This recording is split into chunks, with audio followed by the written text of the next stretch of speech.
আমি রাসেল আছি সাথে। আর শুরু হয়ে গেল ভূত এফএম। আপনাদের সবাইকে স্বাগত জানাচ্ছি ভূত এফএম আজকে, এবং যারা যেখানে আছেন আশা করছি যে আজকে যে স্টোরিগুলো আছে আমাদের কাছে সেগুলো শুনে আনন্দ পাবেন, ভালো লাগবে এবং এনজয় করবেন অনেক বেশি। চলে যাই ডক্টর আলিফের কাছে আবারও। আসসালামু আলাইকুম লিসনার্স, আমি ডক্টর আলিফ। আশা করছি আপনারা সবাই ভালো আছেন, সুস্থ আছেন। আজকে যে ঘটনাটা নিয়ে এসেছে সেটাও ব্যতিক্রম নয়, সেটা অনেক সুন্দর একটি ঘটনা। তো আমি তার মতোই বলছি যে আমি যে ঘটনাটি শেয়ার করব, ঘটনাটা তেজগাঁওয়ের বর্তমান হাতিরঝিল সংলগ্ন একটি এলাকার। ঘটনাটি এক আপুর সাথে ঘটে। সঙ্গত কারণে ওনার নামটা আমি প্রকাশ করছি না, তবে বোঝার সুবিধার্থে ওনার নাম কান্তা ধরে নেই।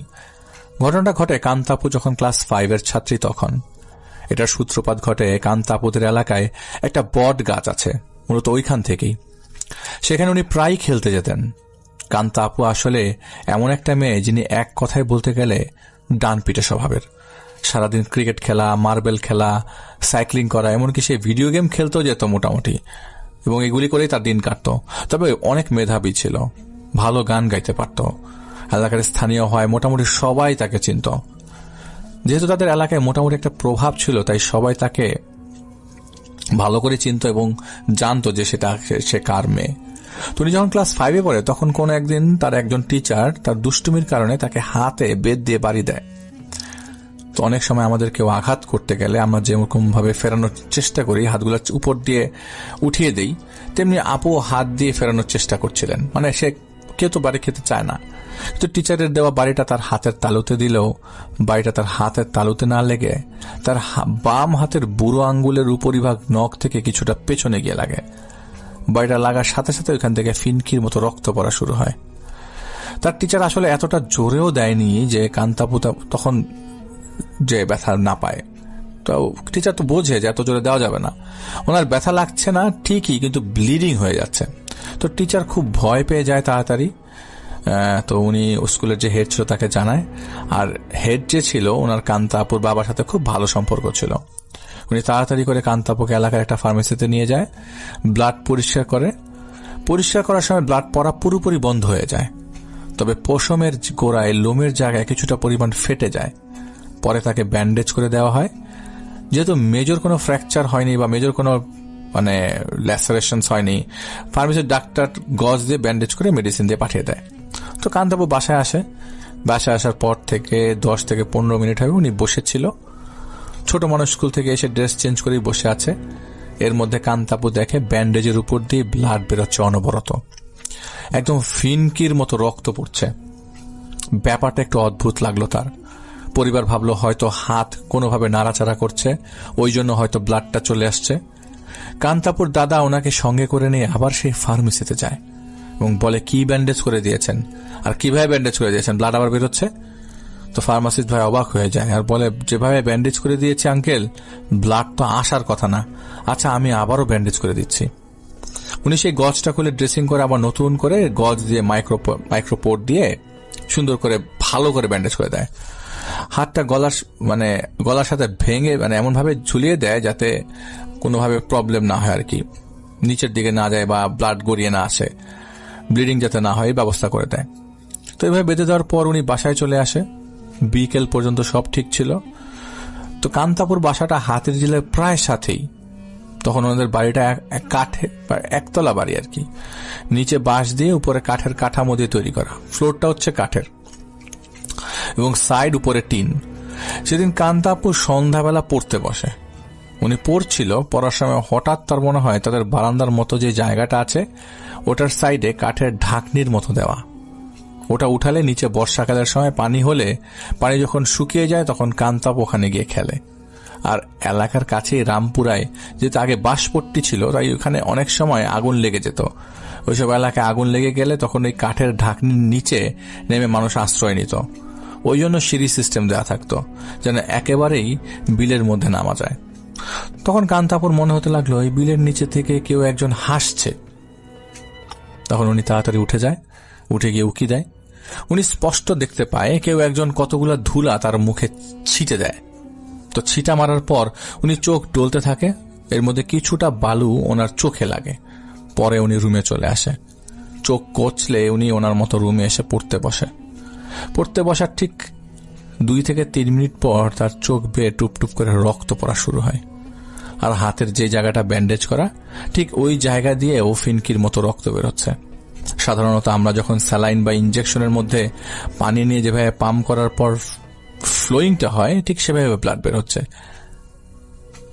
তো রক্ত ওনার বই ভিজে গেছে। ওনার আম্মাকে উনি তাড়াতাড়ি ডাকে, বলে দেখো আমার চোখ দিয়ে ব্লাড আসছে। তো রক্ত আসছে, ভয় পাওয়ার কথা, ওনারা বেশ ভয় পেয়ে যায়। পরে ওনার আম্মা ওনাকে এসে বলছে, দেখি দেখি মা কি হয়েছে, আর জিজ্ঞেস করে তুমি কি কোনো ব্যথা পেয়েছো? পরে উনি বলে যে না, কোনো ব্যথা পায়নি। তবে উনি আর বলে না যে ওনাকে কেউ ধুলা ছিটা দিয়েছে বা ধুলাটা ওনার চোখে এসে যায়, এগুলি উনি কিছু বলে না। উনি বলে আমি কিছুই জানি না, আমি পড়তে বসছি, পড়তে বসার পর আমার চোখ দিয়ে এরকম রক্ত বেরোচ্ছে। তো ওনার বাবা মা ওনাকে নিয়ে টেনশনে পড়ে যায়। আবার সেই ফার্মেসিতে যায় ওনার বাবা আর দাদা। পরে ফার্মাসিস্ট বলে যে ভাই, আমি যেভাবে ব্যান্ডেজ করে দিয়েছি, এটা যদি হাতের শিরাও কেটে যায় তারপরে ব্লাড বের হবার কথা না। আর যেহেতু ওর শিরা কাটে নেই, জাস্ট উপরের আঙ্গুলের চামড়াটা ফেটে গেছে, এইভাবে তো এত ব্লাড আসার কথা না। চোখ দিয়ে ব্লাড আসতেছে, এটা তো অসম্ভব ব্যাপার। তাছাড়া এখনকার সময় মানুষ অনেক ব্যস্ত, কেউ কারো বিপদে যায় না। কিন্তু সেই সময় ছোটখাটো বিষয় হলে এলাকার মানুষ ঠিকই জমে যেত। তাদের বেলা তো সেম ঘটনা ঘটে, এলাকার মানুষ জমে গেছে, সবাই ঘিরে ধরেছে কি হয়েছে জানার জন্য। পরে ওনার বাবা মা পরদিন সকালবেলা ওনাকে একজন ডাক্তারের কাছে নিয়ে যায়। ডাক্তারের কাছে যাওয়ার পর ডাক্তার বিভিন্ন রকমের টেস্ট দেয়, কারণ মাঝে মধ্যে দেখা যায় যে ক্লটিং এজেন্টের কোনো প্রবলেম হলে, শরীরে রক্তের কোনো প্রবলেম হলে এরকম হতে পারে, ক্লট হচ্ছে না, ব্লাড ক্লট হচ্ছে না। ব্লাড ক্লট হওয়াটাও কিন্তু একটা ইম্পর্টেন্ট একটা ফ্যাক্টর। আমাদের রক্তের যে গ্রুপ আছে সের মধ্যে যে ব্লাড ক্লট না হলে ব্লিডিং হতে পারে, এটা একটা ফ্যাক্টর।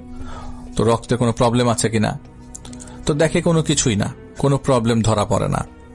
ডাক্তার বলে যে এটা ঠিক হয়ে যাবে, আপনার টেনশন করেন না।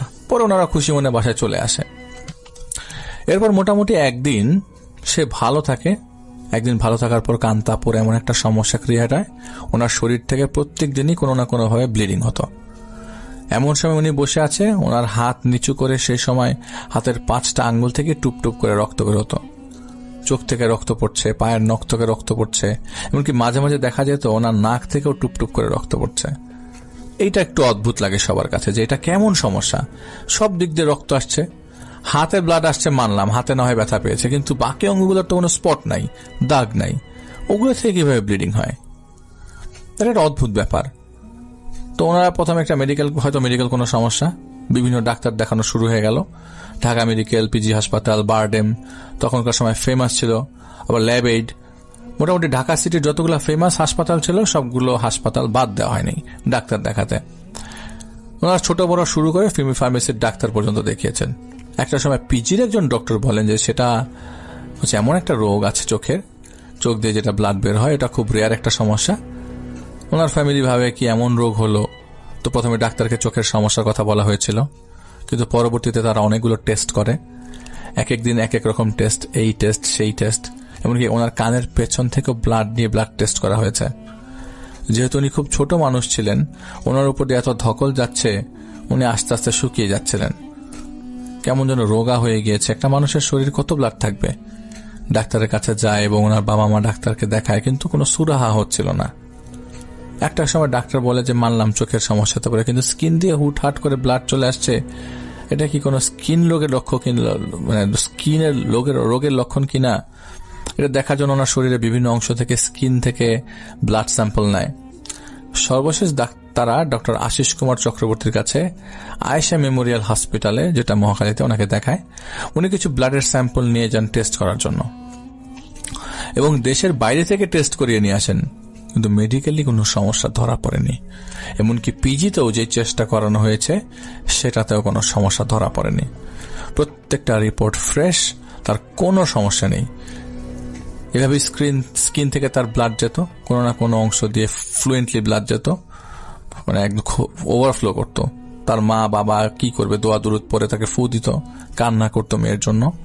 খাবার দাবার যতটুকু পারে তারা চেষ্টা করতো খাওয়ানোর জন্য, যেহেতু সে পড়াশোনা করছে। কিন্তু এইভাবে আর কতদিন? একটা সময় তো উনি দুর্বল হয়ে যায়। দুর্বল হয়ে যাওয়ার পর ওনাদের নিজেদের সেই যে কাঠের বাসা ছিল, ওনার আম্মা সেই বাসায় না থাকার সিদ্ধান্ত নেয় এবং এলাকাতেই অন্য একটা জায়গায় একটা বিল্ডিং এ বাসা ছিল পরিচিত, সেখানে সাবলেট হিসেবে বাসা নেয়। ওখানে ওনারা গিয়ে রাতে জাস্ট থাকতো, আর যেহেতু কাঠের বাসাটা ওনার দাদার ছিল, সারাদিন সেই বাসায় থাকতো, রাতে গিয়ে সেখানে ঘুমাতো।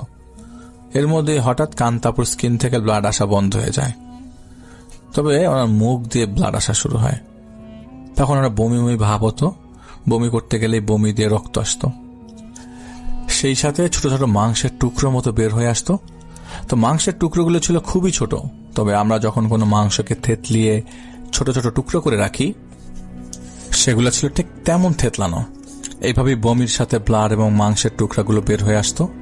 একটা সময় সবাই মনে করে ও হয়তো আর বাঁচবে না, ওর কোনো কিছুতে যেহেতু কোনো ইমপ্রুভ হচ্ছে না, আর ডাক্তাররা যেহেতু ওর সমস্যা ধরতে পারছে না, ওনার বাঁচার আশা প্রায় ছেড়ে দিয়েছিল সবাই। সময় ঘুরিয়ে ধীরে ধীরে বমির মাত্রাটা বাড়তে থাকে।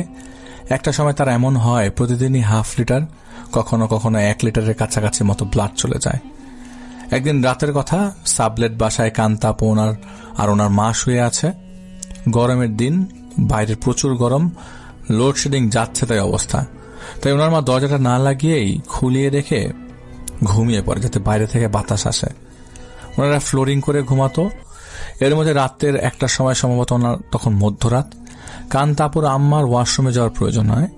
উনি রুম থেকে বেরোলো, সোজা গিয়ে হাতের বাম দিকে ওয়াশরুম, আর একদম সোজা হচ্ছে উপরে ওঠার সিঁড়ি, আর ওনার হাতের ডান পাশে কিচেন। কান্তাপুর আম্মা উঠে যখন ওয়াশরুমে যাওয়ার সময় দেখে সেখানে কিছুই নেই, কিন্তু ওয়াশরুম থেকে বের হওয়ার সময় হাতের বাম পাশে দেখে 3 তলা ওঠার সিঁড়িটাতে কুকুর টায়ার্ড হয়ে গেলে যেমন নিঃশ্বাসের শব্দ হা হা হা করে নিতে থাকে, ঠিক তেমন একটা শব্দ পায়। এমন একটা শব্দ পাওয়ার পরে উনি একটু উকি দেয়, দেখে 3 তলা থেকে একটা কুকুর, বড় একটা কুকুর, পুরোটা লোমে ভরা, অনেকটা জার্মান শেপার্ড। যে কুকুরগুলো হয় অনেক বড় বড়, লোম থাকে ঠিক তেমন একটা কুকুর সিঁড়ি দিয়ে হাঁপাতে হাঁপাতে উপরে উঠে আসছে। কুকুরটার সাইজ এতটাই বড় ছিল যে দেখতে সিংহের মতো লাগছিল। গা ভর্তি বড় বড় পশম, পুরো পশম ঢাকা, ইভেন চোখগুলো পশমগুলো দেখতে সোনালী রঙের ছিল। অনেক বড় সাইজের কুকুর, যা সচরাচর দেখা যায় না, আর বিদেশি বা বাইরের কুকুর তো এখানে আসার কথা না। কুকুরটা উপরের দিকে হাঁপিয়ে হাঁপিয়ে আসছে, 1 পা 2 পা করে। সিঁড়িতে উপর ওঠার যে টার্নিংটা নেওয়ার জায়গা থাকে, কুকুর কান্তাপুর আম্মাকে দেখে ঠিক সেখানে এসে বসে পড়ে, আর কান্তাপুর আম্মা ওই সিঁড়ির সামনে দাঁড়িয়ে। মানে খানিকটা কষ্ট নিয়ে উনি কি মনে করে যে বলল, তুই কি আমার মেয়েকে নিতে আসছস? আমার মেয়েকে কি তুই নিয়ে যাবি? কি করছে আমার মেয়ে? কি অপরাধ আমার ছোট্ট মেয়েটার? কেন এভাবে তিল তিল করে শেষ করে দিচ্ছিস মেয়েটাকে? উনি আসলে বুঝতেই পারে নাই এই কথাটাই কেন কুকুরকে বলছে, কিসের উপর ভিত্তি করে সে কথাটা বলছে, কি আশায় বলছে সে সেটা নিজেও জানে না। উনি এই কথাটা বলতে বলতে কান্না করে দিলেন, একটু থামলেন এবং কথাগুলো বলার কিছুক্ষণ পরেই আবার তিনি বলে ওঠেন, তুই চলে যা, আমার তো একটা মাত্র মেয়ে, আমার তার কোনো মেয়ে নাই, আমার কোনো সন্তান নাই, আমার একটা মেয়ে খুবই আদরের, তুই চলে যা। কথাটা বলে উনি কান্না ভেজা চোখ দুটো মুছছিলেন। তখন এই কথাটা শুনে সাথে সাথে কুকুরটা বাধ্য শিশুর মতো আস্তে করে সিঁড়ি দিয়ে নিচে নেমে যেতে লাগলো।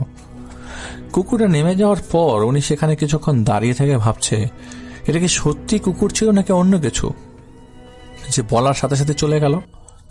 তার মাথা তখন কাজ শুরু করলো। তিনি ভাবলেন, কি ব্যাপার, এত রাতে কুকুর কোত্থেকে আসবে? তার তাও 4 তলার উপর, যেখানে মেইন গেট 11টার পরে বন্ধ করে দেওয়া হয়, আর ফজরের আগে এবং ভোর 5টার সময় গেট খোলা হয়। সেখানে কুকুরটা আসলো কিভাবে? আর মেইন গেট দিয়ে তো ঢোকার কোনো সুযোগ নেই, আর এখানে কেউ তো কুকুর পালে না, যেহেতু এটা সাবলেট বাসা। আর যদি কেউ পালতো তাহলে তো আসা যাওয়ার মধ্যে দেখা যেত। আর তাছাড়া এই বাসায় যে কেউ কুকুর পালবে এমন তো কেউ নাই, এটা কিভাবে সম্ভব? সকালবেলা সবার আগে কান্তাপুর আম্মু ওই মেইন গেটের সামনে যায়। মেইন গেটের সামনে একটা টিউবওয়েল আছে, ওখান থেকে সবার আগে কান্তাপুর আম্মুই গিয়ে পানি নিয়ে আসে। উনি ফজরের সময় উঠে ওনার নামাজ শেষ করে টুকটাক কাজ শেষ করে পানি আনতে যায়। উনি তাড়াতাড়ি করে সিঁড়ি দিয়ে নিচে নামে। এক সিঁড়ি যখন নামে, ওনার সিঁড়ির সিস্টেমটা এমন ছিল যে এক সিঁড়ি নামার পর একটু বারান্দার মতো ব্যালকনি, পরে নিচের জায়গা, নিচের দিকে তাকালে একদম মেইন রোড দেখা যায়। চারপাশে উঁচু করে রেলিং দেয়া এবং জায়গাটা বেশ ফাঁকা। তখন কান্তাপুর আম্মা উকি দিয়ে দেখার চেষ্টা করে কুকুরটা গেট দিয়ে বের হয় কিনা, কিন্তু কুকুরটার গেট দিয়ে বের হয় না। উনি 10 থেকে 15 মিনিটের মতো সেখানে দাঁড়িয়ে থাকে। একটা সময় দাঁড়িয়ে থাকার পর যখন উনি কুকুরটাকে দেখতে পেলেন না, তখন উনি ওনার ফ্লোর থেকে একদম নিচতলায় নেমে আসে। নিচে এসে দেখে মেইন গেট সব ভেতর থেকে লাগানো। এটা দেখে ওনার কেমন জানি ভেতর থেকে অস্বস্তি লাগা শুরু হয়। ওনার তখনই হঠাৎ জানি কেমন মনে হতে থাকে ঘরে কান্তাপুর কোনো সমস্যা হচ্ছে কিনা। পরে উনি তাড়াতাড়ি উপরে উঠে আসে। উপরে আসার পর দেখে কান্তাপু উপর হয়ে বিছানায় শুয়ে আছে। যখন ওকে ধাক্কা দিয়ে সরায়, শরীর দেখে পুরোটা বিছানা রক্ত দিয়ে ভরা, একেবারে তরতাজা রক্ত এবং সেই সাথে ছোট ছোট মাংসের টুকরা। এটা দেখে উনি জোরে চিৎকার দেয়। উনি ভাবে ওনার মেয়ে হয়তো আর বেঁচে নাই, মারা গেছে। চিৎকার দেওয়াতে আশেপাশের লোকজন চলে আসে। এর মধ্যে চোখে মুখে পানি ছিটালে কান্তাপু হুশে আসে, উঠে বসে এবং তার মাকে বলে, এই আমাকে খেতে দে, রক্ত সহি আজ খাবো, আমি খাবো, আমাকে খেতে দে। তখন ওনার মা জোরে ধরে কান্না শুরু করে দেয় আর মনে একটা প্রশান্তি পায় যে অন্তত আমার মেয়েটা মারা যায়নি। তো কান্তাপুর আম্মা ওনাকে বেশ কিছুক্ষণ জড়িয়ে ধরে রাখে, কিন্তু কান্তাপু সবকিছু থেকে নিজেকে ছাড়িয়ে ঝাড়ি মেরে উঠে বলে, বলছি না আমাকে খাইতে দে, আমার খুব ক্ষুধা লাগছে, আমাকে খাইতে দে। ওনার মা কি করে দ্রুত গিয়ে খাবারের পাতিল নিয়ে সোনার সামনে দেয় আর বলে, হাত মুখটা ধুয়ে আসো। কিন্তু উনি বলে যে না, আমি এভাবেই খাবো, আমাকে ধরিস না, আমাকে এভাবে খাইতে দে। পরে ওইভাবে ওনাকে খেতে দেওয়া হয়। কান্তাপুর মা ভাবে যে যাক, অন্তত আমার মেয়ে তো আছে, মেয়ে বেঁচে আছে, খেতে চাচ্ছে। এমনিতেই কান্তাপুর খাওয়া দাওয়া খুব সীমিত হয়ে গিয়েছিল, তেমন খেতে পারত না। তো ওনার মা পাতিল সামনে রেখে যেই প্লেটে ভাত পাততে যাবে, তখনই কান্তাপু বলে ওঠে, এইটুকু ভাতে কি আমার হয়? এই কথা বলে টান মেরে পাতিলটা নিজের কাছে নিয়ে যায়। পুরোটা পাতিল ধরে উনি খেতে বসে। ওনার মায়ের ভাষ্য মতে পাতিলে প্রায় 1 কেজির মতো ভাত রান্না করা হয়েছে। 5 রকমের তরকারি রান্না ছিল। মোটামুটি আধা কেজি করে ধরলেও 2.5 কেজির মতো তরকারি রান্না করা আছে। কিন্তু কান্তাপু কি করে প্রথমেই ভাতের পাতিলের মধ্যে হাত ঢুকিয়ে খাওয়া শুরু করে। ওই বাসায় যারা যারা ছিল, যারাই আসছে, সবার সামনে উনি বসে বসে ভাবি খাচ্ছিল এবং সবাই দেখছিল। একজন ক্ষুধার্ত অনাহারী অনেকদিন পর খাবার খেলে যেমন গপাগপ খায়, ঠিক সেভাবে খাচ্ছে। তো ওনার আশেপাশে যারা ছিল সবাই বলছে যে আপা খাইতে দেন, খাইতে দেন।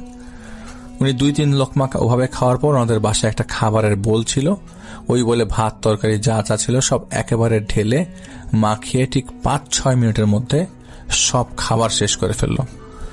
ওগুলা শেষ করে তিনি আবার বলছে, আমার ক্ষুধা লাগছে, আমার আরো ক্ষুধা বাকি, তুই আমার খাইতে দে, আমাকে খাইতে দে, নইলে আমি সব খাইয়া ফেলাবো।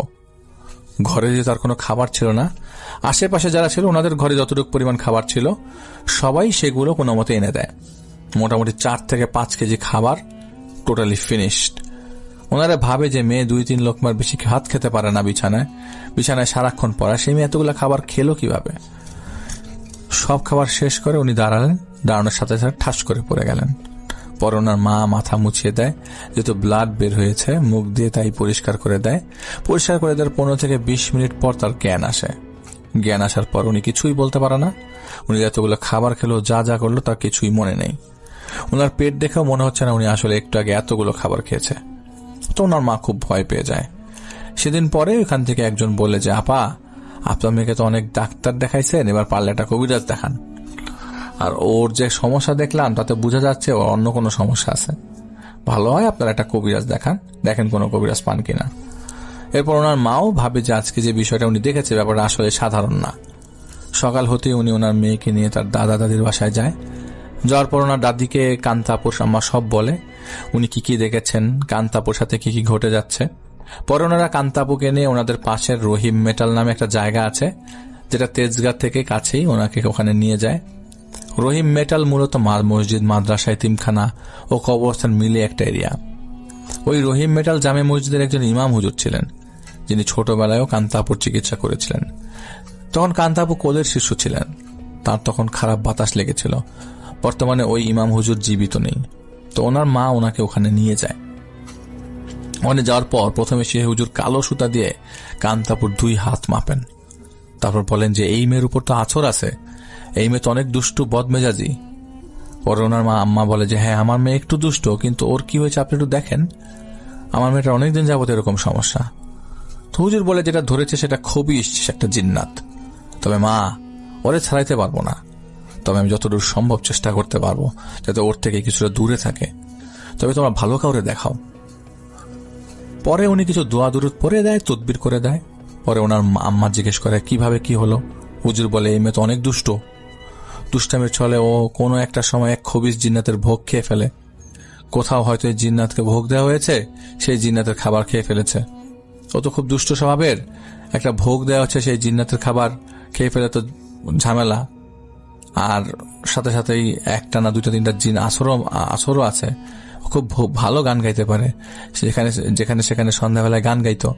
পরে ওনার মা জিজ্ঞেস করে এই সমস্যার সূত্রপাতটা কোথা থেকে। পরে হুজুর বলে আপনাদের এলাকায় একটা বট গাছ আছে, সেখান থেকে, আর আসলটা বিলের থেকে। আসলে আমি যেহেতু তেজগাঁয়ের মেয়ে, আমিও জানি এলাকায় অনেক পুরাতন অনেক বট গাছ আছে। ওই বট গাছটা অনেক খারাপ। ওখানে প্রত্যেক বছর, এখন কন্টিনিউয়াসলি হয় না, তবে আমি যখন ছোট ছিলাম প্রায় প্রত্যেক বছর কেউ না কোনো না কোনো কারণে ওই বট গাছটায় গলায় ফাঁস দিয়ে আত্মহত্যা করত। সেই বট গাছটা আমাদের এলাকায় একেবারে মাঝখানে। তেজগাঁয় গেলে গাছটি এখনো দেখা যাবে, ওই গাছটা এখনো আছে। তেজগাঁয় যারা থাকে তারা জানে ওই গাছে কত মানুষ গলায় দড়ি দিয়ে আত্মহত্যা করেছে। একটা সময় বট গাছটা নিয়ে অনেক ঘটনা শুনতাম, সেগুলো এখনো প্রচলিত আছে। তো ওই গাছটার ওইখানে নাকি একটা কূপের মতো ছিল, আশেপাশের মানুষ নাকি ওখান থেকে পানি সংগ্রহ করত। কিন্তু ভর দুপুর বা ভর সন্ধ্যায় কেউ নাকি পানি আনতে গেলে চুলের মতো কিছু একটা পায়ের মধ্যে পেঁচিয়ে ধরত। একদিন নাকি কোনো এক মহিলা পানি আনতে গেলে তার পায়ে চুলের মতো কিছু একটা পেঁচিয়ে যায় এবং কোনোভাবেই সেটা সারানো যায়নি। 7 দিন মহিলা এভাবে থাকার পর একদিন রাতে তাকে ওই কূপে কেউ টেনে নিয়ে যায়। এরপর বট গাছের ওই অংশটা মাটি দিয়ে ভরাট করে দেয়। কান্তাবু ওখানে গিয়ে প্রায়ই গান গাইতো এবং একটা জিন তাকে পছন্দ করে ফেলে, ওকে ওই আছর করে। পরে হুজুর কিছু তেল পরে দেয়, সুতা বেঁধে দেয়, 2টা তাবিজ দেয়। পরে ওগুলা নিয়ে ওনার আম্মা চলে আসে। আর টেনশনে পরে কোথা থেকে কি হয়ে গেল, আমার মেয়ের চঞ্চলতা আজ ওর বিপদের কারণ হয়ে গেছে। এসব জিনিস তার মেয়ের উপরে আছর করলো, সেটাও তার একমাত্র মেয়ে। হুজুরের দেওয়া জিনিসপত্র ওনারা ব্যবহার করতে শুরু করে। ওনাদের সমস্যাটা পুরোপুরি না গেলেও আংশিক কমে যায়। যেমন আগে প্রতিদিনই ব্লিডিং হতো, এখন 1 দিন কি 2 দিন পর পর বমি হয় এবং কোনো না কোনো ভাবে ব্লিডিংটা হয়। ব্লিডিংটা তার হতেই হবে, সেটা 1 দিন হোক বা 2 দিন পরে। এরকম ব্লিডিং হতে হতে ওনার মা একদিন সিদ্ধান্ত নেয় যে ওনার গ্রামের বাড়িতে চলে যাবে। পরে তারা গ্রামে যায়। পরে ওখানে তার নানুর বাড়িতে তার মায়ের একজন পরিচিত ভাই ছিলেন, যিনি তো মূলত জিন দ্বারা এসব কাজ করেন। ওনার নাম হোসেন। ওনাকে পরে খবর দেওয়া হয়, উনি বাসায় আসেন। আসার পর উনি আসন বসান। আসনে বসার পর ঘরটা অন্ধকার করে দেওয়া হয়। সবাই যে সেই ঘরে বসার পর সকলে দোয়া দুরুদ পড়তে থাকে। একটা সময় তাদের চালের উপর থেকে বিকট একটা শব্দ হয়। শব্দ হওয়ার পর যিনি তদবির করেন, ওনার কণ্ঠটা চেঞ্জ হয়ে যায়। চেঞ্জ বলতে অনেকটা চেঞ্জ হয়ে যায়, যা বলার মতো ছিল না। খুবই গম্ভীর একটা ভয়েস হয়ে যায়। সে সবাইকে একটা সালাম দেয়। তো কান্তাপুর আম্মাকে আগেই হোসেন হুজুর বলে দেন যে ওনার সাথে জিন যখন আসবে তখন কিছু প্রশ্ন করতে পারে, আপনি উত্তর দিবেন। পরে কান্তাপুর মা ওই ভয়েস শোনার পর বলে যে হুজুর দেখেন, আমার মেয়েটার এরকম সমস্যা, মেয়েটাকে বাঁচাতে পারছি না। আমার মেয়েটার সাথে এভাবে চলতে থাকলে তো আমার মেয়েটা মরে যাবে, ওর জীবনটা শেষ হয়ে যাচ্ছে। আমার তো একটাই মেয়ে, আপনি যদি পারেন আমাদেরকে একটু সাহায্য করেন। তো ওনার খুব রিকোয়েস্ট করার পর সেই জিনটা হোসেন হুজুরের ভেতর থেকে বলে, আচ্ছা ঠিক আছে, আমি দেখছি। আল্লাহর উপর ভরসা রাখেন, উনি বিপদ থেকে উদ্ধার করার মালিক, আমরা কেউ না। সমস্যা যখন হয়েছে ইনশাল্লাহ সমাধানও বের হবে। তাছাড়া মেয়েটা যেহেতু ছোট মানুষ, অনেক কষ্ট করছে, আমি বিষয়টা দেখব। পরে আরো কয়েকজনের কিছু প্রশ্নের উত্তর দিয়ে কিছু মিষ্টি রেখে সেই জিনটা চলে যায়। আসন শেষ হওয়ার পর যিনি কাজগুলো করেন, কান্তাপুতাকে হোসেন মামাই বলে ডাকে। তো হোসেন মামা বলেন যে সেই জিনটা কি বলে গেছে আপনাদের কাছে। পরে কান্তাপুর আম্মু সেই জিনটা যা যা বলে গেছে উনি সেই হোসেন মামাকে জানান। পরে উনি বলেন, আচ্ছা ঠিক আছে আপা, আজকে আমি রাতে দেখব, আর ওনারা কি বলেন আমি রাতে জানাচ্ছি। এরপর থেকে হোসেন মামা কান্তাপুর রুকায়া করা শুরু করেন।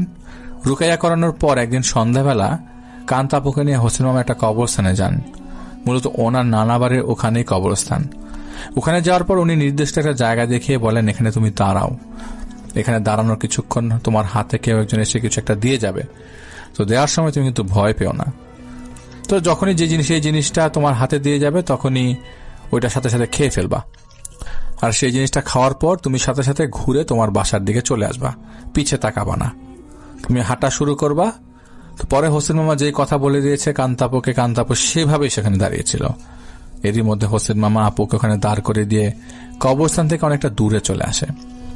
হোসেন মামা, কান্তাপুর মা আর গ্রামের 2-3 জন ছিল, তারা অনেকটা দূরে দাঁড়িয়ে থাকে আর কান্তা আপুকে কবরস্থানের সামনেই রেখে চলে আসে।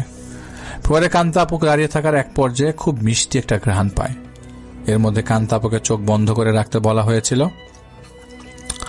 তো উনি চোখ বন্ধ করে রাখেন, টোটালি বন্ধ। কিছুক্ষণ পর তিনি বুঝতে পারেন কেউ একজন তার হাতে কিছু একটা দিয়েছে। কান্তাপুর তখন এমন মনে হচ্ছিল যে তার হাতে যে জিনিসটা আছে এটা যদি সে এখনই না খায় তাহলে সে মরে যাবে। ওনার রুহ ওনাকে এতটাই সায় দিয়েছিল, ওনার মনে হচ্ছিল যে এটা এখনই খেতে হবে। উনি দেরি না করে তৎক্ষণাৎ সেটা খেয়ে ফেলে। সেই জিনিসটা খাওয়ার পর ওনার কাছে এতটাই স্বাদ মনে হয়েছে যে ওনার মন ভরে গেছে। উনি অনেক ধরনের খাবার খেয়েছে, দেশীয় খাবার, বাইরের খাবার, সব ধরনের খাবার খেয়েছে, কিন্তু ওইটার যে টেস্ট, যেই ফ্লেভার, সেটা এখনো সে কোথাও পায়নি। তো পরে উনি জিনিসটা খায় এবং খাওয়ার পরে ব্যাক করে বাড়ির দিকে চলে আসে সবার সাথে। বাসায় আসার পর থেকে ওনার শরীরটা ফ্রেশ লাগছিল, মনে হচ্ছে যে ওনার উপর থেকে কিছু একটা নেমে গেছে। আলহামদুলিল্লাহ এতগুলো সময় পর উনি অনেকটা ফ্রেশ ফিল করে, ভালো ফিল করে। পরে হোসেন মামা কিছু নিয়ম দেয়, কিছু জিনিসপত্র দিয়ে দেয় এবং কয়েকটা তাবিজ দেয় ওনার সাথে রাখার জন্য, আর বলে দেয় সন্ধ্যার পর এবং ফজরের নামাজের আগ মুহূর্তে যেন বাসা থেকে বের না হয়, তো পরিত্যক্ত এলাকায় যেন না যায়, পারফিউম বা সুগন্ধি যেন ব্যবহার না করে। নিয়ম করে চলার পর ওনার ব্লাডের যে সমস্যাটা ছিল, ব্লাড বের হতো, সেটা আর হচ্ছিল না। উনি পুরোপুরি সুস্থ হয়ে যান। এভাবেই কান্তাপুর জীবন চলতে থাকে। তিনি আবার আগের মতো ঠিক হয়ে ওঠেন। এই ঘটনার 6 থেকে 7 বছর পর উনি নানার বাড়িতে বেড়াতে যায়। সম্ভবত উনি ভ্যাকেশন কাটানোর জন্য ওনার নানার বাড়িতে যায়। যাওয়ার পরে ওনার নানার বাড়িতে যে কবরস্থান, ওটার পেছনে কিছু আম গাছ, জাম গাছ, পেয়ারা বাগান ছিল, যেগুলোর মালিকানা নাই। ওই কবরস্থানের আশেপাশে এরকম অনেকগুলো গাছই ছিল। যেহেতু গরমের সময় ছিল তখন গাছে অনেক জাম ধরেছিল। তো কান্তাপু মোটামুটি অনেক বড়, যেহেতু 4-5 বছর পরের কথা, তখন আপু ক্লাস 8-9 ছাত্রী। আগের সমস্যার জন্য ওনার প্রায় 2 বছর গ্যাপ যায়। উনি বেড়াতে যাওয়ার পর দুপুরে 11টা কি 12টার দিকে উনি আর ওনার এক মামাতো ভাইকে নিয়ে সেই কবরস্থানের দিকে জাম পাড়তে যায়। যেহেতু খুব ডান পিঠে ছিল, স্বভাবটা কিছুটা রয়ে গেছে।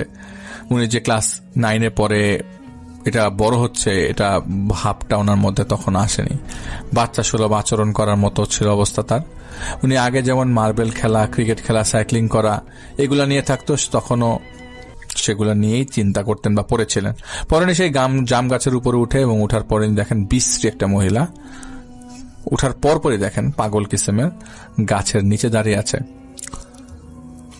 সতর্কতার কণ্ঠে সেই মহিলা বলে, এই কিরে, জাম খাইস না, সেগুলা তো রক্ত, আবার পড়বো, আবার তোর শরীর থেকে রক্ত যাবো, খাইস না, ওগুলা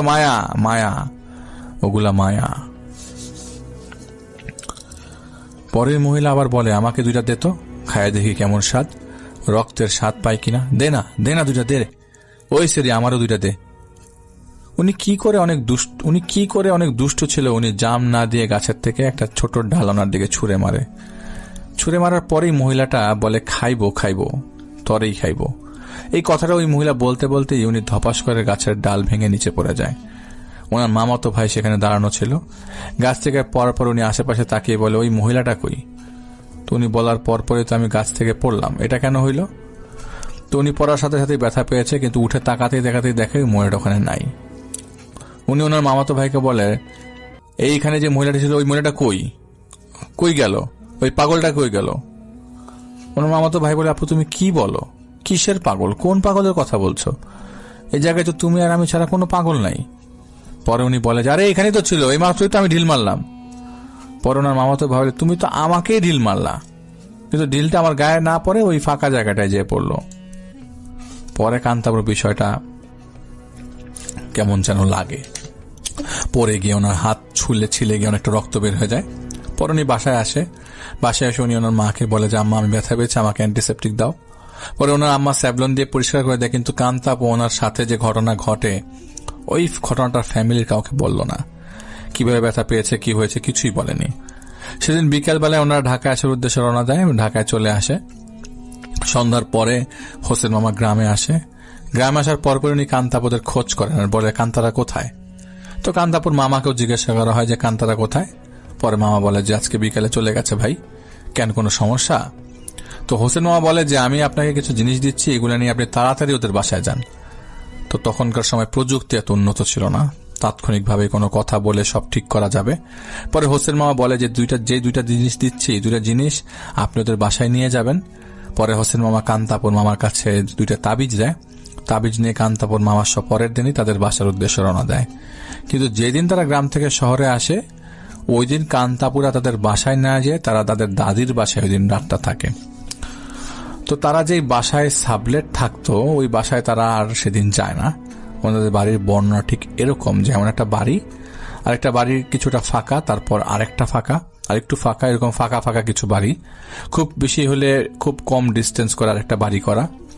টিন শেড বাড়িগুলোতে সবাই একটু চিপাচিপি করেই বাড়ি তুলতো। পরে তারা আগের মতো করে ফ্লোরিং করে নিচে শুয়ে আছে। যেহেতু তারা এখানে পার্মানেন্ট থাকে না, তাই তারা নিচে তোষক বিছিয়ে শুয়েছিল। তো ওনারা আমার রাতে শুয়ে আছে। কাঠের জানালাগুলোতে সিটকিনি টাইপের যেগুলো থাকে, লোহার বা শিকলের যে সিটকিনি, সেগুলো। ওই সিটকিনিটা খোলার শব্দে কান্তাপুর মায়ের ঘুমটা ভেঙে যায়। ঘুম ভেঙে চোখটা মেলতে উনি দেখতে পায় একটা মহিলা পাগল টাইপের অবস্থা, মাথার চুলগুলো জট লাগানো, ওনার বডিটা বাইরে, মাথাটা জানালার ভেতরে ঢুকিয়ে রেখেছে।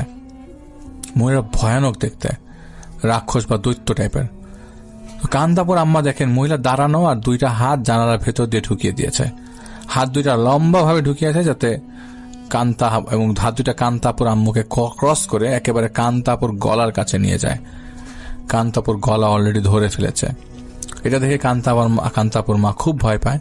ভয় পেয়ে জোরে চিৎকার করে। প্রথমে কান্তাপুর মা শোয়া ছিল, তার পাশেই কান্তাপুর শোয়া ছিল। চিৎকার দেওয়ার পর কান্তাপুর মনে হলো মহিলাটা জাস্ট একটা কাঠি জানালা দিয়ে ঢুকিয়ে তাড়াতাড়ি বের করতে গেলে যেভাবে টান দেয়, ঠিক সেভাবেই নিজের হাতগুলোকে বের করে ফেলে। তো উনি খুব চিৎকার করতে থাকেন। নিচে যেহেতু ওনাদের কাঠের বাড়ি, তখন বন্যার সময় ছিল, কাঠের নিচে পানি ছিল। উনি চিৎকার করতে করতে ওনার শাশুড়িকে ডাকতে থাকে আর বলে যে দেখেন দেখেন আম্মা, আমার মেয়েটাকে হয়তো নিয়েই যাচ্ছে, আমি আর আমার মেয়েটাকে হয়তো বাঁচাতে পারবো না। ওনার চিৎকার শুনে ওনার শ্বশুর, শাশুড়ি এবং কান্তাপুর বাবা ছুটে আসে। এসে জিজ্ঞেস করে কি হয়েছে। পরে সব শুনে ওরা খুব চিন্তার মধ্যে পড়ে যায়। এর মধ্যে তারা সবাই খেয়াল করে কান্তাপু ঘুমিয়ে আছে। এইবার একটা বিপত্তি ঘটে যে ওনাকে ডাকাডাকি করা হয়, কিন্তু সে ঘুম থেকে ওঠে না। বেশ কিছুক্ষণ পর ওনাকে দোয়া দুরুদ পরে ফু দেওয়ার পর ওনার ঘুম ভাঙে। ঘুম ভাঙার পর ওনাকে জিজ্ঞাসা করা হয় তুমি কি ভয় পাইছো, তুমি কি ঠিক আছো? পর বলে হ্যাঁ আমি তো ঠিক আছি, কি হয়েছে আমার? তো কোন রকম রাতটা পার হয়। সকালে কান্তাপুর মামা আসে, এসে বলে হোসেন ভাই কালকে আসছিল। পরে হোসেন ভাই দুটা তাবিজ দিয়েছে। কি হয়েছে কান্তার? পরে বলে যে ভাই এই সমস্যা, এইসব বিষয় হয়েছে রাতে। আমরা তো গ্রাম থেকে এসে আমাদের বাসায় না যেয়ে বাসায় আসি, পরে ঘুমাই গেছিলাম, তো এই অবস্থা হয়েছে গতকাল রাতে। পরে তাবিজ দুটা দেওয়ার পর উনি মোটামুটি সুস্থ হয়ে যায়। নিয়ম করে সবকিছু মেনে চলতে, তেল পানি দিয়েছিল, পানি পড়া দিয়েছিল, এগুলো খাচ্ছিল। আর কিছুদিন পরে এলাকার একজন মহিলা মারা যায়। কান্তাপুর দাদি যদি কোনো মহিলা মারা যেত তাহলে সে তাদেরকে গোসল করানোর জন্য অন্য মহিলাদের সাথে ধোয়ানোর কাজে যেত। আর যেহেতু এটা সোয়াবের কাজ, আগের দিনের মানুষেরা এইগুলোতে একটু বেশি পারদর্শী ছিল। তা এখনকার সময় যেমন মানুষের মধ্যে একটা ডিস্টেন্স থাকে, তখন মানুষের মধ্যে আবার ওগুলা ছিল না। দূর থেকেও যদি কোনোভাবে খবর যেত অমুক এলাকায় কেউ মারা গেছে, আশপাশের 2-3 গ্রাম মিলে সবাই দেখতে আসতো। তো কান্তাপুর দাদি যখন গোসল করানোর কাজে যেত, তখন কান্তাপুকে সাথে করে নিয়ে যেত। কান্তাপু তার দাদির সাথে এখানে সেখানে যেতে বেশ পছন্দ করত। এর মধ্যে 2টা তাবিজ, একটা কান্তাপুর গলায় ছিল আর একটা ছিল হাতে। লাশটা ধোয়ানোর পরে ওনার দাদি যখন চলে আসছে বাসায়, তখন হঠাৎ কান্তাপুর মা বলছে যে তোমার হাতের তাবিজ কোথায়? কান্তাপু হাতের দিকে তাকিয়ে বলে হাতেই তো ছিল, আমি তো কিছু করি নাই, আমি তো দাদির সাথে দাঁড়িয়েছিলাম লাশ ধোয়ানোর সময়। পর ওর দাদি বলে যে ও তো কিছু করে নাই, আর ও তো কোথাও যাওয়ারও ছিল না, ও তো কোথাও যায়ও নাই, ও তো আমার সাথেই ছিল। কান্তাপুর মা বেশ ভয় পেয়ে যায়, কি হলো এটা? এভাবে তাবিজগুলো হারিয়ে গেল। পরে কোন একটা উপায়ে হোসেন মামাকে খবর দেওয়া হয়, কিন্তু হোসেন মামা কোন একটা কাজে ঢাকায় আসেন। কোথায় যান, কোন এলাকায় যান সেই সম্পর্কে কিছুই জানে না কেউ। তাছাড়া তার বাড়িতে যেতে যেতে প্রায় 2-3 সপ্তাহ লেগে যাবে। তখন কান্তাপুর মা ভাবে এই অবস্থা উনি কি করবেন। ঠিক সেই দিন সন্ধ্যা থেকে তাদের বাসার নিচে মাংস পোড়ার গন্ধ শুরু। কান্তাপুর মা কান্তাপুকে নিয়ে তখন ওনার দাদার বাড়িতে চলে আসে একেবারে। যেহেতু আগের বাসাটাতেই সমস্যা দেখা দিয়েছে, তাই ওরা বাসাটা ছেড়ে দিয়ে দাদা দাদির বাসায় চলে আসে। আসার পর কান্তাপুর মাঠের পায় বিশ্রী মানুষ, পোড়া গন্ধ। তো উনি রুমে গেলে সেই গন্ধটা আবারও মেইন গেটের সামনে গেলেও সে একই গন্ধ পায়। গন্ধটা এতটাই তীব্র যে টিকা যাচ্ছিল না। আশেপাশের মানুষও পায়, কিন্তু তারা খুব কম পায় গন্ধটা। তো এর মধ্যে কান্তাপুর মা কি করবে, প্রতিদিন দোয়া কালাম পড়ছে, কিন্তু কোনো রকমই কাজ হচ্ছিল না। এক পর্যায়ে কান্তাপুর মা বলে ওঠে যে তোমাকে আল্লাহর দোহাই দিলাম, রাসূলের দোহাই দিলাম, হযরত মুহাম্মদ সাল্লাল্লাহু আলাইহি সাল্লামের দোহাই দিলাম, তুমি চলে যাও, আমার মেয়েটার কোনো ক্ষতি করো না। এটা যখন কান্তাপুর মা অনেকবার বলতে বলতে এক পর্যায়ে গন্ধটা আস্তে করে না রুমের নিচ থেকে মেইন গেটের সামনে চলে যায়। এবার যখন গেটের সামনে চলে আসে তখন গন্ধটা কিছু সময়ের জন্য ভ্যানিশ হয়ে যায়। তবে এর মধ্যে ফজর, জোহর, মাগরিব এই 3টার সময় আগে গন্ধটা পাওয়া যেত, এরপর পাওয়া যেত না। কোনো মানুষ পুড়ে গেলে যেমন শরীর থেকে ধোঁয়া উঠতে থাকে, ঠিক তেমন ভাবে ধোঁয়া উঠতে থাকে, আর আত পোড়া মানুষের গন্ধ যেমন, ঠিক তেমন গন্ধ সবাই পেতে থাকে। কিছুদিন এভাবে চলে। একটা পর্যায়ে কান্তাপুর মা ভাবতে থাকেন যে এরকম কেন হচ্ছে, আর ভাবছে আবার হোসেন ভাইকে দেখাবে। আবার একদিন কান্তাপু আর কান্তাপুর মা শুয়ে আছে, ওই দিনও সেম ভাবে শুনতে পায় জোরে জোরে কেউ কাউকে থাপ্পড় দিলে যেমন শব্দ হয়, ঘুষি দেওয়ার যেমন শব্দ হয়, সেই শব্দ আসছে। ওনার ঘুম ভাঙার পর উনি কোন রকম চোখ মেলে তাকায়। চোখ মেলে তাকানোর পর উনি দেখতে পারে যে কান্তাপু শূন্যের উপর ভেসে আছে, আবার নিচে পড়তেছে, আবার শূন্য উঠতেছে। মনে হচ্ছে কেউ ওনাকে টেনে উপর উঠাচ্ছে, আবার থাপ্পড় দিয়ে নিচে নামাচ্ছে। কান্তাপুর পুরোটা বডি দিয়ে চুপচুপ করে রক্ত বের হচ্ছে, এতগুলো ব্লাড বের হয়েছে। এবার ওনার মনে মনে আমার মার মনে অনেক কষ্ট যে আমার মেয়ের কি হলো, এত কিছু করলাম, এত লোক দেখালাম, সেগুলো থাকলো না, এখন কি করব, আর কোথায় যাব। আবার চিন্তা করে হোসেন ভাইকে তো পাওয়া যাচ্ছে না, কিভাবে কি করব আমি, কিভাবে তাকে পাবো। উনি যখন দেখছে যে কান্তাপু উপর উঠছে নিচে নামছে, তাকে মারা হচ্ছে, তখন উনি জড়িয়ে ধরে। পরে কান্তাপুর পুরোটা বডি ছেড়ে দেয় এবং ওনার উপর পড়ে যায়। পরে ওনার দাদি, ওনার ফুপু সবাই আসে। আসার পর ওনাকে পরিষ্কার করে। 4 দিন পর হোসেন মামার সাথে দেখা হয়। তখন অনেক বেশি লোডশেডিং হতো। লোডশেডিং হওয়ার সাথে সাথে যেখানে অন্ধকার হতো বা কান্তাপুর যেখানেই থাকতো, হঠাৎ করেই কেউ একজন তার ঘাড়ের মধ্যে তার জামা টেনে নিয়ে একদম ঘরের ভিতরে নিয়ে যেত। ঘরে নিয়ে যাওয়ার সাথে সাথে দরজা অটোমেটিক লক হয়ে যেত। 2-1 মিনিট পর দরজাটা এমনি খুলে যেত, আর সাথে সাথে সবাই দেখতো সে রক্তাক্ত অবস্থায় পড়ে আছে। তারপর থেকে কেউ না কেউ তার সাথে 24 ঘন্টা থাকা শুরু করলো। এই 4 দিনে যে কয়বার কারেন্ট গেছে আর সে কয়বার এমন ঘটনা ঘটেছে সেটা বলার বাইরে। 4 দিন পর যখন হোসেন মামার সাথে যোগাযোগ করা হয়, উনি বলেন যে কোনো না কোনো ভাবে ওর কাছ থেকে তাবিজটা ছুটে গেছে, যেহেতু মরা বাড়িতে ওর যাওয়া নিষেধ ছিল। উনি পরে আরো কিছু তদবির দিয়ে দেয়, আমল দেয়। বেশ কিছুদিন ওনাদেরকে গ্রামেই রাখে। তো গ্রামে রেখেই চিকিৎসা করে। তো চিকিৎসা করার এক পর্যায়ে কান্তাপু ধীরে ধীরে সুস্থ হয়ে ওঠে। ওনার আর সমস্যা হয় না। গ্রামে 1 মাসের মতো থাকে। গ্রামে 1 মাস থাকার পর তখন আর কোনো সমস্যা হচ্ছিল না, তারা ঢাকায় চলে আসে। কান্তাপু সুস্থ আছে, ওনার মাঝে মাঝে সমস্যা হয়। সমস্যাটা এমন যে কখন উনি পারফিউম ব্যবহার করেন, তখন উনি বুঝতে পারেন দূর থেকে তাকে কেউ ফলো করছে। সুগন্ধি ব্যবহার করতে পারেন না, তো উনি দূর থেকে ইঙ্গিত পায়। তার কাছে এখন আর কেউ আসে না। আগে যারা আগে আসতো, তিনি নাপাক অবস্থায় থাকলে অথবা মরা বাড়ি বা কোনো অ্যাবান্ডন এরিয়া গেলে দূর থেকে তাকে নজর করার চেষ্টা করে। উনি অনেক কিছু ফিল করতে পারেন, তবে সেটা অনেক কিছু দেখেন, তবে সেটা দূর থেকে। উনি এর মধ্যে আর কোনো তাবিজ ব্যবহার করেন না, যেহেতু বড় হওয়ার পর উনি জানতে পেরেছেন তাবিজ ব্যবহার করে ইসলামের নিষেধ, তিনি ব্যবহার করেন না। তিনি চেষ্টা করেন যতটুকু পারেন আমল করার।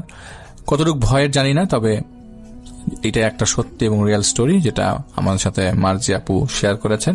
মার্জি আপুকে অনেক অনেক ধন্যবাদ আমাদের কাছে ঘটনা শেয়ার করার জন্য, এবং আপনাদের সবাইকে ধন্যবাদ আমাদের সাথে থাকার জন্য। আছেন আজকে আফনান ভাই, তার কাছে চলে যাব এবং তার কাছ থেকে একটা ঘটনা শুনে আসবো। আশা করছি যে এই ঘটনাটা আপনাদের অনেক বেশি ভালো লাগবে। চলুন শুরুতেই চলে যায় আফনান ভাইয়ের কাছে। প্রিয় লিসেনার্স, এবারের ঘটনাটি আমাদেরকে যিনি পাঠিয়েছেন তার নাম মোহাম্মদ নাজমুল ইসলাম। ওনার বাড়ি শেরপুর জেলার শেরপুর সদর উপজেলার মাঝপাড়া গ্রামে। উনি বর্তমানে ঢাকার ডেমরাতে কর্মরত রয়েছেন। তো আমাদের চ্যানেলে অনেক আগে থেকেই উনি সাবস্ক্রাইবার হিসাবে রয়েছেন এবং সব ঘটনাগুলোই উনি শুনে থাকেন। তো উনি ওনার পরিবারের সাথে ঘটেছে একটি ঘটনা আমাদেরকে পাঠিয়েছেন। মূলত এই ঘটনাটি ওনার আপন দাদির সাথে ঘটেছিল। ঘটনাটি ওনাদের গ্রামের বাড়িতেই ঘটেছিল, ওই মাছপাড়া গ্রামে। তো ঘটনাটি ঘটে আনুমানিক 1994-95 সালের দিকে। আর এই ঘটনাটি উনি ওনার দাদার মুখ থেকে শুনেছিলেন। তো একদিন সন্ধ্যাবেলা দাদা মাঠের কাজ সব সেরে প্রতিদিনের মতো চলে যান বাজারে। উনি প্রতিদিন বিকালের দিকে বাজারে যেতেন, রাতের বেলা বাজার থেকে ফিরতেন। বাজারে গিয়ে কিছু প্রয়োজনীয় জিনিসপত্র কিনতেন, তারপর বন্ধু বান্ধবদের সাথে গল্প গুজব করতেন। এটা ওনার প্রতিদিনের একটা কাজ ছিল। তো বাজার ওনাদের বাড়ি থেকে যে খুব বেশি দূরে বিষয়টা এরকম না, মাঝখানে একটা মাঠ রয়েছে, এই মাঠটা পেরিয়ে তারপর যেতে হয়। পায়ে হাঁটা 5 থেকে 10 মিনিটের রাস্তা আর কি। তো আগে বলে রাখি, এই মাঠের মাঝখানে বড় বড় দুটো জোড়া খেজুর গাছ রয়েছে। মূলত ওই খেজুর গাছ দুইটা পার হয়েই বাজারে যেতে হয়। তো দাদা বাজার থেকে আসতে রাত আনুমানিক 9টা কি 10টা বেজে যায়। তো দাদা আবার কি করেছেন, আসার সময় কম দামে বড় একটা রুই মাছ পেয়ে যান আর কি। তো ওই মাছটাই কিনে উনি বাড়িতে নিয়ে আসেন। প্রতিমধ্যে ওনার সাথে কোনো সমস্যা হয়নি এবং উনি কোনো সমস্যা ফিলও করেননি। তো উনি বাড়িতে এসে দাদিকে বলেন যে দ্রুত আমাকে মাছটা ভেজে দাও, মাছ ভাজা দিয়ে ভাত খাবো। এখন রাতের বেলা এরকম একটা মাছ নিয়ে আসছে, এটা তো কাটাকুটি করতে তো সময় লাগে। তো উনি ওনার মতো করে মাছ কাটাকুটি শুরু করেছেন। এদিকে কিন্তু অনেক সময় চলে গিয়েছে। তো দাদা ঘর থেকে বলে ওঠে, আর কত দূর গো, হইলো তোমার মাছ ভাজা? তো দাদির কোনো সারা শব্দ নাই। তো উনি চিন্তা করেন হয়তো শোনেন নাই, রান্নাঘরে মাছ ভাজার সময় এক ধরনের শব্দ হয় তেল দিয়ে ভাজতে গেলে, হয়তো ওই কারণে উনি বুঝতে পারেন নাই। তো এর 10 মিনিট পর আবার তাকে বলেন যে কত দূর গো, কি হইলো? তো এইভাবে আধা ঘন্টা হয়ে গেছে। তখন দাদার তো রাগ হয়ে গেছে যে কি ব্যাপার, এতবার ডাকি, একবার তো উত্তর দিতে পারে, একবার না হয় না শুনলো, এতবার ডাকলাম একবারও কি শোনে নাই? সেই কত পরিশ্রম করছি মাঠে ঘাটে, আবার বাজারে গেলাম, ক্ষুধাও তো লাগছে অনেক, আর এর এতক্ষণ লাগতেছে। তো উনি কি করেছেন, ঘর থেকে বাইরে বের হয়ে এসেছেন। কিন্তু এসে দেখেন যে এই যে মাছ কাটার যে বটিটা যেখানে কাটছিলেন, বটিটা ওইরকমই সোজা পড়ে আছে। মানে বটিতে যখন মাছ কাটাকুটি করা হয় তখন আমরা দেখি কাটার পরে বটিটা কিন্তু খুলে রাখেন সবাই, যাতে করে দুর্ঘটনা না ঘটে। তো এই বটিটা খুলে রাখা ছিল না, বটিটা কিন্তু ওইরকমই ছিল। মাছের যে আঁশ এগুলো পড়ে আছে, মাছও নাই, দাদিও নেই, রান্নাঘরেও নাই। তো উনি চিন্তা করেছেন হয়তো বা কলপারে এটা ধুতে গেছে। কিন্তু এই দাদি কিন্তু সবসময় এই মাছ কাটা বা অন্যান্য কোনো জিনিস কাটাকুটি করার পর বটিটা কিন্তু খুলে রেখে যেতেন। কিন্তু বটিটা এইভাবে রেখে কখনো যায় না। এটা হতেও পারে, মনের ভুলে মানুষ তো এরকম করতেই পারে, স্বভাব সুলভ অভ্যাসগুলো তো অনেক সময় মনের ভুলে মানুষ করে না। তো ওই চিন্তা করেই এই দাদা চিন্তা করলেন যে মনে হয় সে ভুল করে এটা খোলে নাই, নিশ্চয়ই কলপারের দিকে গেছে মাছ ধোয়ার জন্য। তো উনি কলপারের দিকে গিয়েছেন, নাই। চিন্তা করুন ওয়াশরুমে গেছে কিনা, ওয়াশরুমের দিকে গিয়েছেন, নাই। বাড়ির আশেপাশে খুঁজছেন, নাই, কোথাও নাই, মাছও নাই, দাদিও নাই। তখন বিষয়টা দাদার কাছে ভালো লাগে না। চিন্তা করলেন যে কোনো বিপদ আপদ হলো না তো। তখন দ্রুত ওনার ছোট ভাইকে উনি ডাকতেন। ছোট ভাইকে ডেকে বলেন যে এই ব্যাপার, খুঁজে তো পাওয়া যাচ্ছে না তোর ভাবিকে, চল তো তাড়াতাড়ি আশেপাশে যাই। কোন দিকে গেল? তখন উনিও বিষয়টা অশুভ আন্দাজ করে নিজের ভাইয়ের সাথে খুঁজতে বের হয়ে পড়েন। 2 ভাই মিলে খুঁজছেন, খুঁজতে খুঁজতে কোথাও পাওয়া যাচ্ছে না। এদিকে কি হয়েছে, কি মনে করে ওই মাঠের দিকটাতে গিয়েছেন। এখন ওনার ছোট ভাই বলছেন যে ভাই চলো তো মাঠের দিকটাতে যাই। তখন বলছেন যে মাঠের দিকে তোর ভাবি যাবে নাকি, তারপরও যাই চলো। কি মনে করে কোনো দিকে খুঁজে না পেয়ে যখন ওই দিকটাতে গিয়েছেন, ওই খেজুর গাছের কাছে এসেছেন, তখনই তো উপর থেকে কটমট কটমট আওয়াজ আসছে। ওনারা উপর দিকে তাকিয়ে তো তাদের চক্ষু ছানা বড়া। আরে এইটা কি দেখছি, ওই 2 জোড়া খেজুর গাছের একটার উপরে দাদি বসে আছেন এবং বসে বেশ মজা করে ওই বড় রুই মাছটা কাঁচা চিবিয়ে চিবিয়ে খাচ্ছেন। আর চিবিয়ে খাওয়ার সময় এক ধরনের শব্দ হচ্ছে, মাছের কাঁটা ভেঙে যাচ্ছে, ওরকম একটা শব্দ হচ্ছে। মূলত এই শব্দটাই ওনারা পেয়েছিলেন। ওনারা তো এটা দেখার পর, বিশেষ করে দাদা, উনি তো চিৎকার করে বলছেন এই তুমি নেমে আসো, নেমে আসো, ওইখানে উঠলা কিভাবে, ওইখানে কি করো? এই সমস্ত কথার কোনো ভ্রুক্ষেপ নাই। মাছ দাদি খেয়েই যাচ্ছেন। মাছ খাওয়া শেষ, মাথাটা দেখা যাচ্ছে, বড় রুই মাছের বড় মাথাটা তার হাতে আছে। এই মাথাটা কি করেছে, দাদি উপর থেকে দাদার দিকে জোরে ছুঁড়ে মেরেছে। যদিও দাদার গায়ে লাগে নাই, দাদা একটু সরে যান, কিন্তু বেশ জোরেই মেরেছিল। এরপর দাদি কি করেন, কাঠ বিড়ালি যেভাবে গাছ থেকে নেমে আসে, মাথা নিচের দিক দিয়ে, হাত সামনের দিকে থাকে, পা পেছন দিকে থাকে, ঠিক ওইভাবে কাঠ বিড়ালির মতো করে উনি গাছ থেকে নেমে এসে অজ্ঞান হয়ে যান। আর এই যে চিৎকার চেঁচামেচিতে আশেপাশে কিন্তু লোকজনও বেশ কিছু চলে এসেছিল। আবার ওই দিক দিয়ে যারা ফিরছিলেন ওই গ্রামে, ওই পথ দিয়েই তো আসতে হয় ওই মাঠ পেরিয়ে, এমন কিছু লোকজন ওইখানে দাঁড়িয়ে এই বিষয়টি দেখছিলেন। তারা তো খুব ভয় পাচ্ছিলেন, জোরে জোরে দোয়া দুরুদ পড়ছিলেন। তো দাদি যখন অজ্ঞান হয়ে যান তখন তাকে বাড়িতে নিয়ে আসা হয়। জ্ঞান ফেরার পরে উনি একদম স্বাভাবিক ছিলেন, কিন্তু কিছু সময় পর ওনার বমি শুরু হয়ে যায়। পরের দিন দুপুর পর্যন্ত এরকম বমির ভাব ছিল। এরপর আল্লাহর রহমত উনি একদম স্বাভাবিক হয়ে যান। তখন এই দাদিকে নিয়ে স্থানীয় একজন হুজুরের কাছে যান। উনি বেশ ভালো একজন হুজুর ছিলেন, ওনার কাছে বেশ জিন টিন আসতো আর কি। তো ওনার কাছে যখন বলেন তখন ওই হুজুর দাদিকে কিছুটা রুকিয়া করে দেন এবং বলেন যে আমি আমার সাথে থাকা জিনদের কাছ থেকে কিছুটা তথ্য নেই যে কেন এমনটা হলো। উনি কিছুক্ষণ পর এই তথ্যটা দাদাকে জানান যে দাদা যখন মাছ কিনে আসছিল ওই জোড়া খেজুর গাছে একটা মেছো জিন থাকে। ও আসলে ওরকম শক্তিশালী জিন না, দুর্বল হয়ে গেছে। এমনিতেও সে শক্তিশালী না, তারপর আরো দুর্বল হয়ে গেছে। মূলত এই রুই মাছটি আসার সময় সে ওই রুই মাছটার দিকে নজর দেয়। আর দাদা নাকি ওই সময় মানে বিড়বিড় করে কোরআন তেলাওয়াত করতে করতে আসছিলেন। এই কারণে এই জিনটা আসলে কোনো কিছু করতে পারে নাই। আর দাদি যখন মাছ করতে বসেন ওই জিনটা কালো একটা বেড়ালের আকৃতিতে দাদির কাছাকাছি এসে বসেছিল, চুপ করে বসেছিল। এখন দাদি কি করেছেন, ওই মাছ যখন কেটেছেন, মাছের যে নাড়ি ভুড়িগুলো আছে এইটা আবার নাকি ওই বিড়ালকে ডাক দিয়ে খেতে দিয়েছেন যে এই বিড়াল এদিকে আয়, নে, এই বলে কিছু তার সামনের দিকে ছুঁড়ে মেরেছেন। এরপরে কিন্তু দাদি আর কিছু মনে করতে পারে না, ওনারা এতটুকুই মনে ছিল। পরে হুজুর বলেন মূলত জিনটা দূরে দাঁড়িয়েছিল, কিন্তু দাদি যখন তার কাছে ডেকেছে তখনই এই জিনটা সুযোগ পেয়ে যায়। তখনই এই জিনটা দাদির উপর ভর করে এবং মাছ সমেত দাদিকে নিয়ে চলে যায়।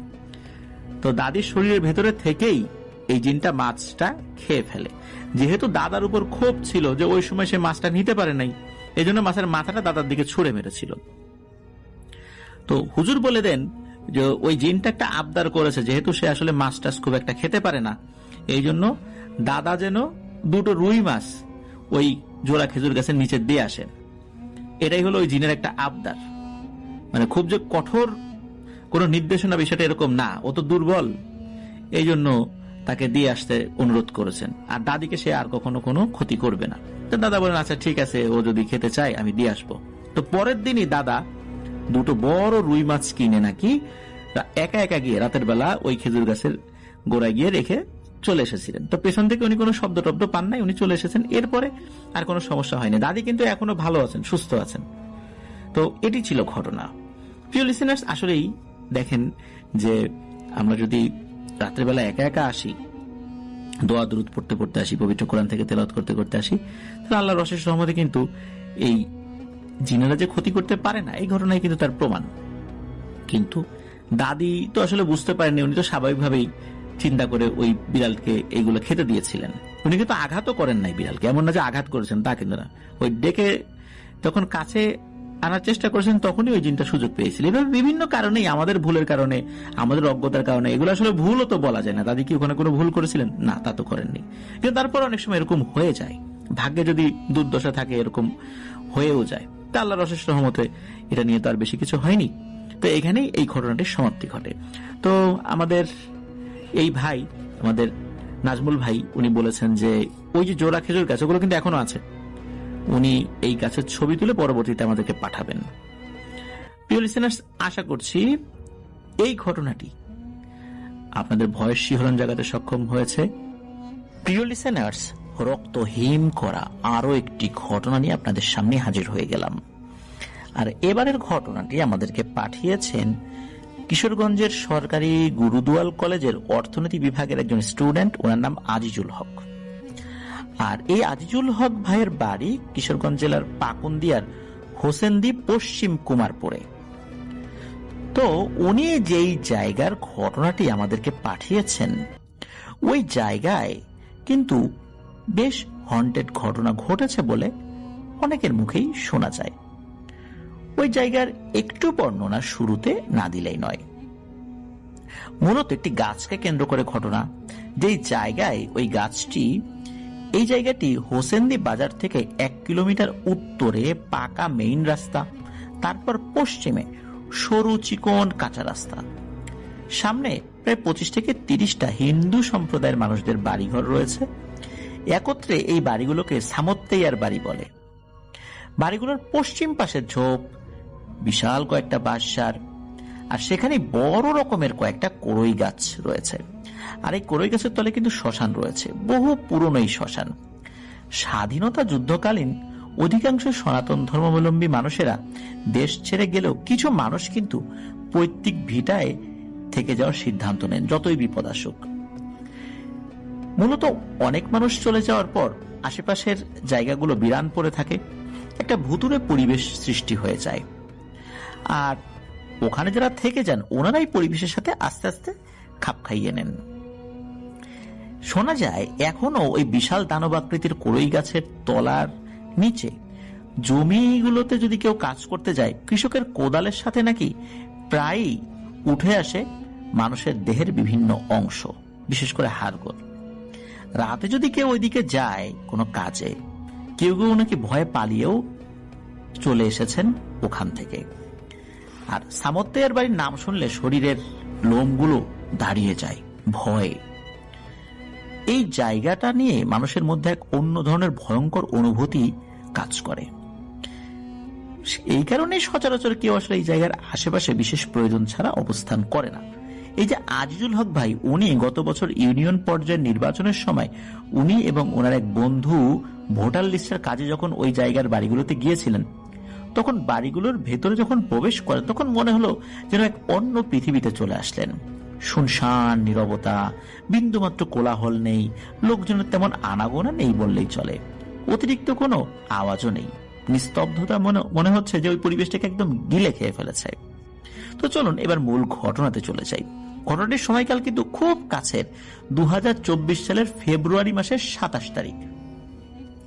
এই কিশোরগঞ্জ জেলার পাকুন্দিয়া থানার হোসেন্দি ইউনিয়নের পশ্চিম কুমারপুর যে গ্রামটি, এই গ্রামে একজন ভাই ছিলেন, তার নাম হচ্ছে লিটন মিয়া। ওনার বয়স ছিল 30 থেকে 35 বছর। খুব হাসি খুশি এবং মিশুক স্বভাবের মানুষ ছিলেন। তিনি মূলত গাছ কাটার কাজ করতেন। দরিদ্র লিটন ভাই, ওনার এমন অবস্থা ছিল দিন আনে দিন খায়। কোনোদিন কাজ যদি পেতেন, কিছু টাকা পেতেন, ওইটা দিয়ে বাজার করে আনতেন। কোনদিন কাজ না পেলে কিন্তু ওই দিনটা খুব কষ্টে চলত। অভাবে সংসারে 1 মেয়ে 1 ছেলে আর তার স্ত্রীকে নিয়ে চলছিল দিন। এই লিটন ভাইয়ের চাচাতো ভাই আছে একজন, তার নাম হচ্ছে বিল্লাল মিয়া। উনিও গাছ কাটার কাজ করতেন। তো কিছুদিন আগে ওনাদের এলাকার এক লোক এই লিটন ভাইয়ের চাচাতো ভাইকে অর্থাৎ বিল্লাল ভাইকে একটি কড়ই গাছ কেটে দেওয়ার জন্য বলেন। লোকটি ভালো দাম দিবে এটাও বলেন। যেহেতু একই এলাকার লোক, বিল্লাল মিয়া তো রাজি হয়ে যান। যথারীতি নির্দিষ্ট দিনে তিনি তার এক সহযোগীকে নিয়ে গাছ কাটতে বের হবেন বলে ঠিক করেন। তো ওনারা তো ওই দিকটাতে যাবেন, সকালবেলা খাওয়া দাওয়া করে গিয়েছেন। মোটামুটি ওনাদের বাড়ি থেকে 20 থেকে 30 মিনিট হাঁটলে ওই জায়গাটাতে ওনারা পৌঁছাতে পারবেন। যথারীতি ওনারা গাছের কাছেও যান এবং কাজও শুরু করেন। তো এই যে বিল্লাল মিয়া যখন দা হাতে গাছের ডাল কাটার জন্য গাছে ওঠেন, সাথে সাথে উনি খুব ভয়ঙ্কর রকমের একটা ঝাঁকুনি অনুভব করেন। এমন দিনের বেলায় ঝড় নেই, তুফান নেই, ঝাঁকুনি হচ্ছে গাছে। তার মানে ঘটনাটা কি? আর ওনার কাছে হঠাৎ করে মনে হতে থাকে কানের কাছে কেউ একজন ফিসফিস করে বলছে, কাটিস না। এ কথা শোনার পর এই বিল্লাল ভাই তো থমকে যান। কিছু বুঝে ওঠার আগে আবারও পুনরায় শুনতে পান, খবরদার গাছ কাটবি না। এমন ভাবে ফিসফিস করে কানের কাছে কথা হচ্ছিল যে ফিসফিস করে যদি কেউ কথা বলে মুখ থেকে এক ধরনের বাতাস বের হয়, সেই বাতাসটাও ওনার কানে উনি অনুভব করছিলেন। তো বিল্লাল ভাই তো খুব ভয় পান, সাথে সাথে দা হাতে করে নিচে চলে আসেন। আর সাথে থাকা যিনি ছিলেন বলে, যাই তাড়াতাড়ি চল, গাছ কাটা যাবে না। বলে কেন কাটা যাবে না? কোনো কথা বলা যাবে না, তাড়াতাড়ি চল। তো ওনারা তো দ্রুত চলে আসেন বাড়ির দিকে এবং ওই যে মালিক, যিনি ওই গাছের মালিক, তার সাথে দেখা করে বলেন যে ওনারা গাছ কাটতে পারবেন না, এই গাছের সমস্যা আছে। তো যখন ওনারা আবার বাড়ির দিকে ফেরত আসছিলেন, পথে কয়েকজনের সাথে দেখা হয় যে কি বিল্লাল মিয়া এই অসময়ে আজকে গাছ টাছ কাটো নাই? তখন বলে আর ভাই বলেন না, এই যে এই ঘটনা। তখন বলে কি তোমরা ওই গাছ কাটতে গেছিলা? তোমরা জানো না যে ওই গাছ কাটতে গেলে অনেক সমস্যার সম্মুখীন হয়েছে আগে অনেকে, এই জন্য ভয়ে কেউ গাছ কাটতে যায় না। তো এই বিষয়টা কিন্তু বিল্লাল মিয়া ওইভাবে জানতেন না, জানতেন কিছু কিছু, কিন্তু ওইভাবে জানতেন না যে এটাই সেই গাছ।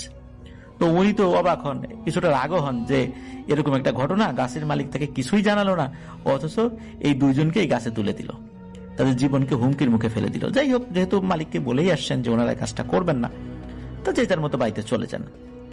যাই হোক, কয়েকদিন পরের ঘটনা, এই যে লিটন ভাই, যাকে নিয়ে মূলত ঘটনা, এতক্ষণ তো বললাম বিল্লাল ভাইয়ের ঘটনা, এই লিটন ভাই চাচাতো ভাই। তো এই লিটন ভাই, ওনার কাছে ওই মালিকটা এসেছেন, এসে বলেন যে মেয়ের বিয়ে তো, গাছ তো বিক্রি করতে হবে, কেউ তো গাছ কাটতে চায় না, তুমি জানো, তুমি গাছটা কেটে দিবা, ভালো টাকা দিব। এখন লিটন ভাই আবার এই সমস্ত ভূত প্রেত এগুলো বিশ্বাস করতেন না, কারণ উনি অনেক গাছ কেটেছেন, কখনো কোনো ধরনের কোনো সমস্যা হয়নি। গাছ কাটতে গিয়ে যে অনেকে স্বপ্ন দেখে খবরদার গাছ কাটবি না, এই ধরনের কোনো সমস্যা হয়নি। এমনকি কিছু হন্টেড গাছ বলে পরিচিত এমন গাছ উনি কেটে ফেলেছেন, কোনো সমস্যা হয়নি। এখন লিটন ভাই চিন্তা করলেন যে আমার তো হাত টান, আর এই লোকটারও দরকার, ভালোই টাকা দিবে, তো এই সুযোগটা তো আমার হাতছাড়া করা উচিত হবে না। তো যে কথা সেই কাজ, উনি তো এক বাক্যে গাছ কাটতে রাজি হয়ে যান। কিন্তু এই খবরটা যখন তার চাচাতো ভাই বিল্লাল মিয়ার কাছে গেল, সে হন্তদন্ত হয়ে ছুটে এসে বলে, ভাই খবরদার গাছটা কিন্তু কাটিস না, আমি কাটতে গিয়ে কিন্তু এই ধরনের সমস্যায় পড়ছিলাম। তো এই লিটন ভাই তো এই সমস্ত কথায় কোনো পাত্তাই দেন না। উনি বলেন যে ধর বেটা, দিনের বেলা গাছ কাটবো, কিসের কি, এই সমস্ত কথা বলে তার চাচাতো ভাইকে নিবৃত করেন এবং গাছ কাটার সিদ্ধান্তে অটল থাকেন। তো এর পরের দিন তার সহযোগী, তার নাম হচ্ছে লোকমান মিয়া, এই লোকমান মিয়াকে সাথে নিলেন আর চলে গেলেন গাছ কাটতে। এই দিনটি ছিল ফেব্রুয়ারি মাসের 27 তারিখ, মঙ্গলবার। রমজান মাস আসতে তখনও বেশ কয়েকদিন বাকি, সময়টা ঠিক দুপুর বেলা। তো বেলা গড়িয়ে সূর্য তখন পশ্চিম দিকে ঢলে পড়তে চলেছে, এই সময়টাতে ওনারা গিয়েছেন। তো আজ এই জায়গাটা মনে হচ্ছিল অন্য দিনের থেকে একটু বেশি অন্যরকম। দুটো চিলের মতো পাখি করুণ সুরে চিৎকার করে যাচ্ছিল, এটা কিন্তু ওই যে লোকমান মিয়া যিনি, উনি কিন্তু শুনছিলেন। আর ওনাদের কাছে মনে হচ্ছিল পরিবেশটাই কেমন যেন একটা গম্ভীর। তখন এই লিটন ভাই লোকমান মিয়াকে বলেন, এই লোকমান, তুই বরং গাছের গোড়া থেকে মাটি সরাতে থাক, আমি উপরে উঠি। তো এই লিটন ভাই কোমরে দড়ি আর দা নিয়ে গাছে উঠছে। হঠাৎ করে একটু পর গাছটা কেমন যেন ঝাঁকুনি খেলো, পরপর 2-3 বার। আর এরপর এই লিটন ভাইও ঠিক একই ধরনের একটা ফিসফিস আওয়াজ পেল, কাটিস না, খবরদার গাছ কাটবি না। তো লিটন ভাই কিন্তু এটা শুনেছেন, এটাকে উনি পাত্তাও দেন নাই। উনি ভেবে নেন এটা মনের ভুল। আর যারা এই গাছে ওঠে, অনেক ধরনের তো শব্দ হয়, গাছের পাতার শব্দ হয় বাতাসে, ডালগুলো একটা একটার সাথে বাড়ি খায়, মনে হচ্ছে এরকম কিছু। আর যদি সত্যি সত্যি কিছু হয়েও থাকে, ওসব তার কোনো ক্ষতি করতে পারবে না, এরকমটাই চিন্তা করেছেন উনি। তো উনি দড়িটা একটা মোটা ডালে বাঁধেন, কাটা শুরু করলেন একটা গাছের ডাল। বেশ কয়েকটি ডাল উনি কেটেও ফেলেন। হঠাৎ কেমন যেন একটা গরম বাতাস ওনার শরীরের উপর দিয়ে চলে যায়, শরীরটা কেমন যেন ভারী হয়ে আসতে লাগে। তখন লিটন ভাইয়ের বুঝতে বাকি রইল না যে উনি খুব বড় ধরনের একটা বিপদ ডেকে এনেছেন। ওনার কাছে তখন মনে হচ্ছিল কেউ ওনার হাতটা খুবই শক্ত করে ধরে রেখেছে। এবার তো উনি মারাত্মক ভয় পেয়েছেন। দিন দুপুর বেলা কিন্তু এই ধরনের ঘটনা ঘটছে। ওনার হাত থেকে দাটা নিচে পড়ে যায়, উনিও নিচে নেমে আসতে চান, কিন্তু ততক্ষণে অনেক দেরি হয়ে গেছে। শরীরের নিয়ন্ত্রণ উনি হারিয়ে ফেলেছেন, কথা বলতে পারছেন না। এইদিকে লোকমান মিয়া গাছের গোড়া থেকে মাটি সরাচ্ছিলেন। হঠাৎ করে কিছু একটা পড়ার শব্দ পান, তাকে দেখেন যে ওই দাটা নিচে পড়ে গেছে। তো উনি ওনার মতো করে কাজ করছেন, মনে করছেন হয়তোবা নিচে নেমে আসবে, এই জন্য দাটা মাটিতে ফেলে দিয়েছে। তো উনি আবার নিচ থেকে বলছেন যে আমি দড়ির মাথা একটা ছোট গাছের সাথে বেঁধে দিচ্ছি, যাতে টেনে ডালটা সহজে নামাতে পারি। এই বলে দড়ির মাথাটা নিচের দিকে নিয়ে যাবেন, এমন সময় হোঁচট খেয়ে উনি পড়ে যান। কিন্তু ওই সময় উনি বুঝে উঠতে পারেননি কিসের সাথে উনি হোঁচট খেয়ে পড়ে গেলেন আর কিভাবে হোঁচট খেয়ে পড়ে গেলেন। তো মাথা উঠিয়ে উনি আগে গাছের উপর দিকে তাকান, উনি দেখেন যে গাছের উপরে কেউ নাই। এরপর উনি কিসের সাথে হোঁচট খেয়ে পড়ে গেলেন, এইটা যখন দেখেন, তখন দেখেন যে লিটন ভাই বেহুশ হয়ে মাটিতে পড়ে আছে। মূলত তার সাথেই ধাক্কা লেগে পড়ে গিয়েছিলেন। পড়ে গিয়ে উনি আবার কিছুটা এগিয়েও গিয়েছিলেন আর কি, ধাক্কা খেয়ে। আবার দৌড়ে লিটন ভাইয়ের কাছে আসেন, এসে দেখেন যে লিটন ভাইয়ের হাতের বড় একটি হাত এমন ভাবে ভেঙে গিয়েছে, ভেঙে একদম বিচ্ছিন্ন হয়ে গেছে, মানে চামড়ার সাথে হাত ঝুলে আছে। খুবই ভয়ানক ভাবে সেটা ভেঙেছে। আর এটাও দেখেন যে উনি যে পড়ে গেছে, ওনার হাঁটু ভেঙে উল্টো দিকে হয়ে আছে, আর কোমরের হাড়ও ভেঙে অন্যদিকে চলে গেছে, মানে মনে হচ্ছে একদম গুঁড়ো গুঁড়ো হয়ে গেছে ওই জায়গাটা। আর ওনার গালের এক পাশে এমন ভাবে একটা চরের দাগ স্পষ্ট হয়ে আছে, যেখানে মোটা মোটা আঙ্গুলের ছাপ খুবই স্পষ্ট। তো এই দৃশ্য দেখে তো লোকমান মিয়া তো চিৎকার করে উনি অজ্ঞান হয়ে যান। কিছু সময় পর স্থানীয় কিছু লোকজন ওই দিক দিয়ে যাচ্ছিল কোনো একটা জরুরি কাজে, তখন এই দুইজনকে এই অবস্থায় তারা আবিষ্কার করেন। এদিকে এই লিটন ভাইয়ের অবস্থা তো খুবই খারাপ, উনি তখনও অজ্ঞান অবস্থায়, আর ওইদিকে লোকমান মিয়া অজ্ঞান অবস্থায়। ওনারা ওই অবস্থায় দ্রুত প্রথমে আগে লোকমান মিয়ার জ্ঞান ফেরান, আর একজন আবার লিটন ভাইয়ের জ্ঞান ফেরানোর চেষ্টা করেন। বেশ অনেকক্ষণ পর লিটন ভাইয়ের জ্ঞান ফেরে, খুবই বাজে অবস্থা আর কি। দ্রুত ওইখান থেকে একটা ডাক্তারের কাছে নিয়ে যাওয়া হয়। ডাক্তার বলেন যে এই প্লাস্টারগুলো এখানে করা যাবে না, ভালো করে আগে এক্স রে করে নিতে হবে। তখন দ্রুত ওনারা কিশোরগঞ্জ সদর হসপিটালে নিয়ে যান, কিন্তু অবস্থা বেগতিক ছিল। সদর হসপিটাল থেকে অ্যাম্বুলেন্সে করে ময়মনসিংহ মেডিকেল কলেজ হসপিটাল, যেটা সেখানে নিয়ে যাওয়ার জন্য পরামর্শ দেওয়া হয়। তো এর মধ্যে কিন্তু লিটন ভাইয়ের জ্ঞানও এসেছিল। অ্যাম্বুলেন্সে নিয়ে যাওয়া হচ্ছে, ওই অ্যাম্বুলেন্সেই কিন্তু ওনার সাথে যা যা হয়েছিল সব কথা খুলে বলেন। বারবার লিটন ভাই অজ্ঞান হয়ে যাচ্ছিলেন।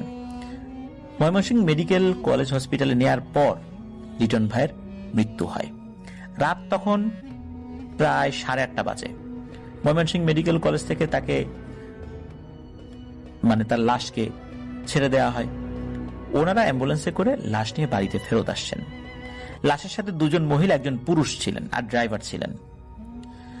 আর এই লিটন ভাইয়ের স্ত্রী, উনি তো মাঝে মাঝে তার স্বামীর শরীরে হাত দিচ্ছিলেন, কান্নাকাটি করছিলেন।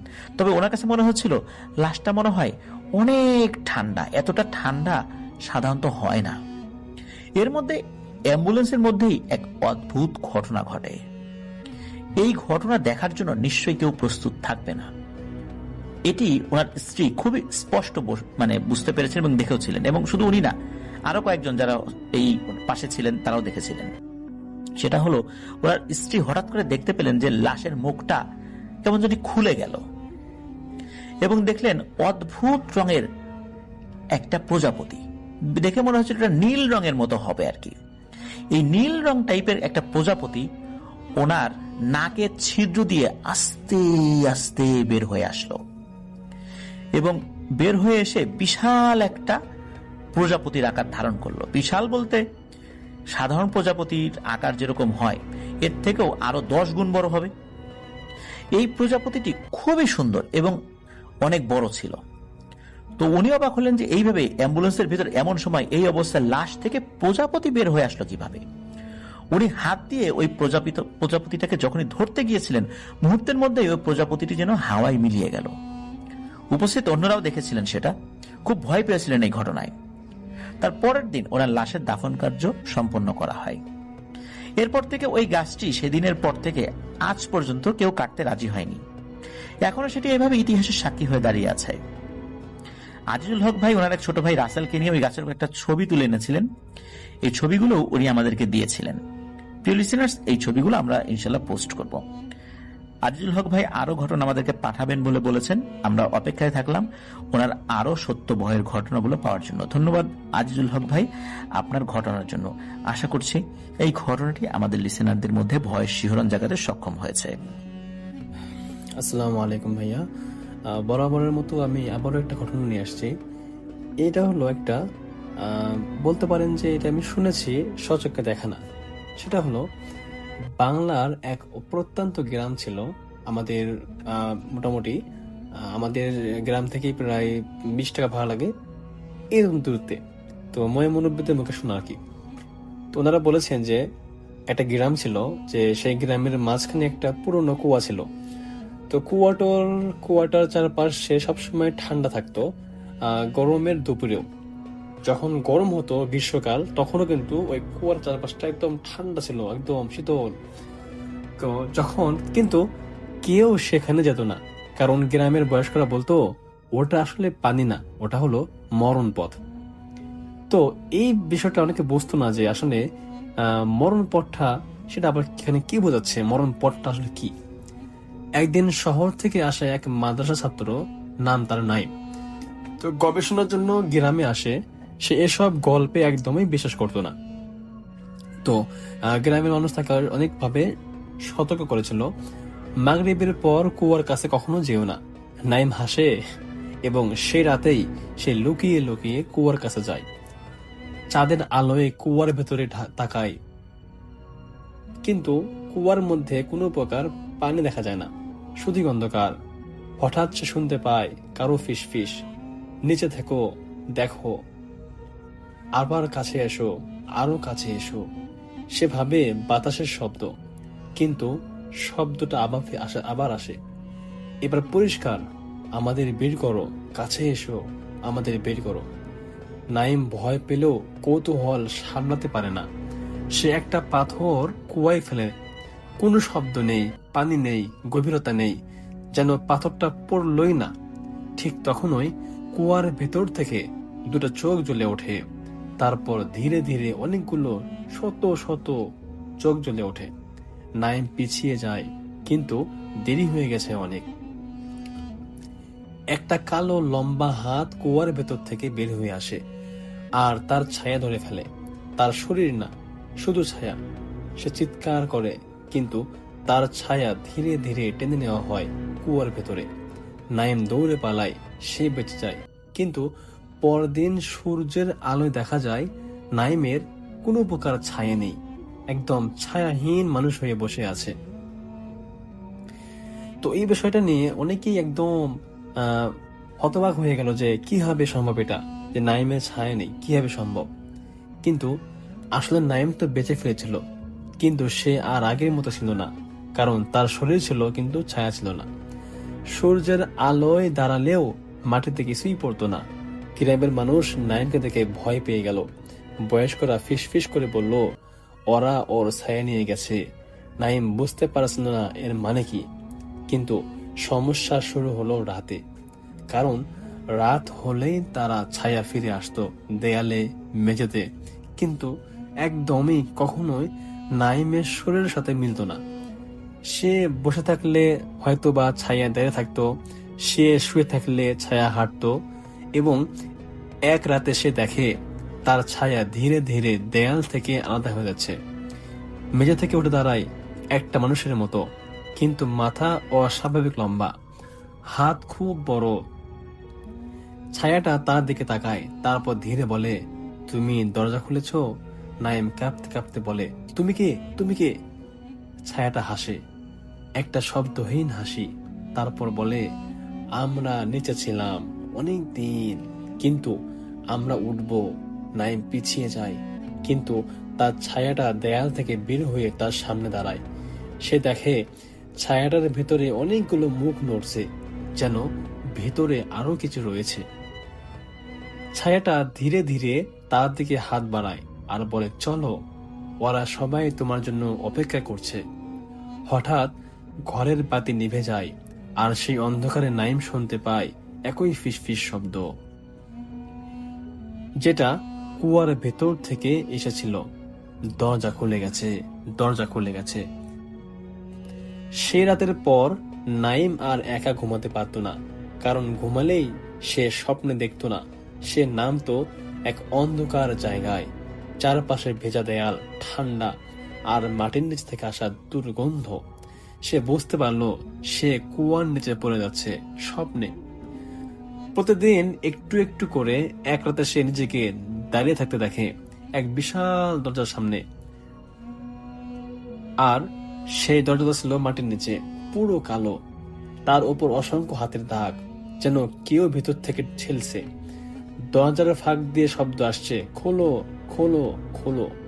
তার পিছনে দাঁড়িয়ে আছে তার ছায়া, এবার আর মাটিতে না, একটা জীবন্ত জিনিসের মতো। সে বলে, এটাই পথ। নাইম কাঁপতে কাঁপতে বলে, ভেতরে কি আছে? ছায়াটা ধীরে বলে, যারা আলো সহ্য করতে পারে না ভেতরে তারাই আছে। হঠাৎ দরজার নিচ থেকে কালো ধোঁয়া বেরোতে থাকে। ধোঁয়ার ভিতরে মুখ দেখা যায়, অনেকগুলো মুখ, কেউ চোখ ছাড়া, কেউ মুখ ছাড়া, কেউ শুধুমাত্র দাঁতওয়ালা। তারা সবাই একসাথে ফিস ফিস করে বলে, আমাদের উপরে যেতে দাও, আমাদের উপরে যেতে দাও। নাইম পেছাতে চায়, কিন্তু তার পা নড়ে না, কারণ তার নিজের ছায়া তার পা ধরে রেখেছে। তারপর ছায়াটা বলে, তুমি তো দরজা খুলেছ, এবার শেষ করো। ধীরে ধীরে দরজাটা নিজে নিজে খুলতে শুরু করে। ভেতর থেকে আসে এমন এক অন্ধকার যেটা আলোকে গিলে ফেলে। ঠিক তখন নাইম জেগে ওঠে, হাঁপাতে হাঁপাতে, ঘামতে ঘামতে। কিন্তু এবার দরজার নিচ দিয়ে কালো ধোঁয়া ঢুকছে, যা সে বাস্তবে চোখ দিয়ে দেখতে পারতেছে। তো ধীরে ধীরে চুপচাপ নাইম স্থির হয়ে তাকিয়েছিল। ধোঁয়াটা মেঝেতে ছড়িয়ে পড়ল, তারপর থামলো, যেন কিছু খুঁজছে। হঠাৎ ধোঁয়াটা দেয়ালে উঠে গেল, আর সেখানে একটা ছায়ার আকার নিল। কিন্তু এটা নাইমের ছায়া না, এটা ছিল লম্বা, বিকৃত, মাথা ছাদের সাথে লেগে যাওয়া। তারপর ঘরের দরজায় ধীরে ধীরে শব্দ হলো, ঠক ঠক ঠক। কেউ বাহিরে দাঁড়িয়ে। নাইম জিজ্ঞাসা করলো, কে? কোনো উত্তর নেই। আবার ঠক ঠক। তারপর দরজার ওপাশ থেকে একটা কণ্ঠ। দরজা খোলো। কণ্ঠটা নাইমের নিজের। সে পিছিয়ে যায়, কিন্তু দরজার নিচ দিয়ে আরো অনেক ধোঁয়া ঢুকে পড়ে। ঘরের ভেতরটা, ছায়াটা এখন দরজার দিকে হাঁটছে, যেন বাহিরে থাকা জিনিসটাকে স্বাগতম জানাচ্ছে। তারপর দরজার ওপাশ থেকে আবার শোনা যায়, আমরা এসে গেছি। হঠাৎ দরজা কাঠ ফুলে উঠতে শুরু করে, যেন ভেতর থেকে কিছু চাপ দিচ্ছে। তারপর ধীরে ধীরে দরজার মাঝখানে একটা ফাটল ধরে। ফাটলের ভেতর থেকে দেখা যায় অনেকগুলো চোখ, সবাই একসাথে নাইমের দিকে তাকিয়ে আছে। নাইম বুঝতে পারে ওরা এখন কুয়ার নিচে নেই, ওরা উঠে এসেছে তার ঘরের দরজায়। তারপর দরজার পাশ থেকে তার নিজের কণ্ঠে শেষবার শোনা যায়, তুমি খুলেছিলে, এবার আমরা থাকবো। হঠাৎ দরজাটা ভেঙে পড়ে, অন্ধকার ঢুকে যায় ভেতরে ভেতরে। আর সেই রাতেই পুরো গ্রামের বিদ্যুৎ চলে যায়। চাঁদের আলোতেও কোনো ছায়া পড়ে না, কারণ সব ছায়া এখন এক জায়গায়। যখন ঘরের দরজা ভেঙে গেছে, অন্ধকার ঢুকে গেছে, নাইম দাঁড়িয়ে আছে এবং কাঁপছে। ধোঁয়াটা ছড়িয়ে আছে চারপাশে। হঠাৎ সে দেখলো ঘরের দেয়াল, মেঝে, ছাদ সব জায়গায় ছোট ছোট ফুটো মুখ উঠেছে। চোখ নেই, ঠোঁট নেই, শুধু ফাঁকা কালো মুখ। একটি মুখ তার দিকে তাকায়, একটি মুখ ধীরে ধীরে নাইমের মুখের সঙ্গে মিলতে থাকে। সে চিৎকার করতে চায়, কিন্তু কোনো শব্দ বের হয় না তার মুখ থেকে। তার হঠাৎ হাত তুললেই হাতগুলো ধীরে ধীরে দেয়াল থেকে বেরিয়ে আসে। মুখ থেকে ফিস ফিস শোনা যায়, দরজা খোলার জন্য ধন্যবাদ, এবার আমরা সব জায়গায় আছি। নাইম বুঝলো এটা আর শুধু ঘর নয়, এটা এখন তার জীবন। চেষ্টা করলো দৌড়ানোর, কিন্তু মেঝেতে ছায়ার হাতে ধরে রাখা সে পড়ে যায়। একটি চোখ তার দিকে তাকিয়ে হাসে, আর ভেতর থেকে ধীরে ধীরে ফিস ফিস করে শোনা যায়, যতবার তুমি চাইবে পালাতে, আমরা তখনও থাকবো, আমরা সেখানেও থাকবো। সেদিন রাত থেকে নাইম আর একা নয়, সে প্রতিনিয়ত সে অন্ধকারে বাঁচছে, কিন্তু সে কে দেখতে পায় না, কারণ এখন অন্ধকারই তার নতুন ঘর। নাইম এখন পুরোপুরি জেনে গেছে ঘরটা আর তার নয়। যেখানে সে বসে আছে, দেয়াল, মেঝে, ছাদ সবই ধীরে ধীরে নড়তে শুরু করছে। ছায়াগুলো ছড়িয়ে পড়ছে একে অপরের দিকে। সে চেষ্টা করে দরজা খুলতে বাইরে যাওয়ার, কিন্তু দরজা নেই, শুধুই অন্ধকার। হঠাৎ ঘরের মধ্যে একটি বড় কালো হাত উঠল। হাতটা অদৃশ্যভাবে দীর্ঘ, আঙ্গুলগুলো নুড়ি না, বরং লম্বা তীরের মতো। হঠাৎ সেই হাত নাইমের ঘাড়ে লেগে গেল। সে চিৎকার করার চেষ্টা করলো, কিন্তু তার মুখ থেকে কোনো প্রকার শব্দ বের হলো না। চোখের সামনে ধোয়ার ভেতরে মুখগুলো নড়ে, হাসে, ফিস ফিস করে, আমরা এখানে সব সময়, তুমি একা নও নাইম। নাইম পিছনে হেলান দিলেও মেঝে নড়ে। মেঝের নিচ থেকে ফিস ফিস শোনা যায়, সে আমরা যাকে চাই তাকে নিতে পারি। হঠাৎ সে দেখলো তার নিজের ছায়া তার পিছনে দাঁড়িয়ে ধীরে ধীরে হাসছে। ছায়ার চোখ কালো, মুখ লম্বা। ছায়াটা ধীরে বলে, তুমি জানো না, আমরা কখনোই হারাই না। নাইম বুঝলো ছায়াটা শুধু তার নয়, সব গ্রাম ছড়িয়ে গেছে। যে কেউ অন্ধকারে একা থাকে, সেই ছায়া ধীরে ধীরে নেমে আসে। এবার এর রাত ঠিক 3টায় নাইমের ঘর থেকে ফিস ফিস শোনা যায়, নতুন বন্ধু খুঁজছি, তুমি কি তৈরি? আকাশে চাঁদ নেই, ঘরে বাতি নিভে গেছে, আর নাইম বুঝলো এই রাতের পর সবকিছু বদলে যাবে। আজকের গল্পটা এরকমই ছিল। আশা করছি আপনাদের সকলে ভালো লাগবে। ধন্যবাদ সবাইকে। ধন্যবাদ প্রিয় লিসেনার, যারা আমাদের সাথে থাকেন এবং আমাদের ঘটনাগুলো শোনেন। আমরা প্রতিনিয়ত আপনাদের জন্য যেভাবে ঘটনাগুলো বাছাই করি, আশা করি আপনাদের ভালো লাগে। আপনারা অনেকেই কমেন্ট করেন ঘটনা ভালো লাগছে, অনেকে কমেন্ট করেন ভাইয়া খুবই ভালো লাগছে, অনেকে কমেন্ট করেন যে ভাইয়া আপনারা যে ঘটনাগুলো আমাদের শোনান এগুলো স্পেশাল ঘটনা। জি ভাইয়া, আমরাও বলি ঘটনাগুলো স্পেশাল, কেননা আমরা অনেক কষ্ট করে, অনেক লোক দিয়ে, আমরা অনেক পরিশ্রম করে সেই ঘটনাগুলো বাছাই করি, যে ঘটনাগুলো আপনাদের ভালো লাগবে। অনেকেই আছেন যারা বলে ভাইয়া আপনার ভূত ফিল্ম না শুনলে মানে ভালোই লাগে না। অনেকেই বলে যে ভাইয়া আপনি আপনার চেহারা যে ভিডিওটি দেখবো ওই ভিডিও স্পেশাল হবে, এটা আমি 100% শিওর, এবং আমি সেই ঘটনাটা শুনি। তো যাই হোক, আমি এই জন্য সবার সামনে আসি এবং আপনাদের সাথে দাঁড়িয়ে থাকি বা বসে থেকে ঘটনাগুলো শুনি, ভালো লাগে। আপনারা হয়তো মনে করেন যে আমি ঘটনা শুনি না, ভাইয়া আমি অনেক বড় একজন ভূত FM লাভার, আমি নিজেও ঘটনা বলি। আপনারা শুনেছেন আজকে এই এপিসোডে, আবারও শুনবেন ইনশাআল্লাহ। অনেকে অনেক জায়গা থেকে ঘটনা বলছেন, অনেকে অনেক জায়গা থেকে ঘটনা দিচ্ছেন। সব মিলিয়ে আমি বলবো আপনারা আমাদের ঘটনা পাঠান। আপনার ঘটনা পাঠালে আমরা সেই ঘটনাটা রেকর্ড করে আপনার সঙ্গে তুলে ধরবো। আমরা চাই আপনাদের ভালোবাসা নিতে, আমরা চাই আপনাদের ভালোবাসা দিতে। তো আপনাদের কি ধরনের ঘটনা পছন্দ তা অবশ্যই কমেন্ট করবেন, আমরা আপনাদের চাহিদা অনুযায়ী সেই ধরনের ঘটনাগুলো আপনার সঙ্গে তুলে ধরবো। লিসেনার্স, আমরা এপাশ ওপাশ ভাবি না, আমরা ভাবি কিভাবে আপনাদের ভালোভাবে একটা ঘটনা প্রোভাইড করা যায়। আমরা চাই যে আপনারা কিভাবে খুশি হবেন, আনন্দিত থাকবেন, এতটুকুই। তো যাই হোক, সব মিলিয়ে আমি বলতে চাই যে আজকের ঘটনাগুলো আপনাদের কাছে কেমন লেগেছে। আমরা কিন্তু অনেক কষ্ট করে ঘটনাগুলো বাছাই করেছি এবং বিভিন্ন জায়গা থেকে কালেক্ট করেছি, আপনাদের নিজেদেরও ভয়ে গেছে।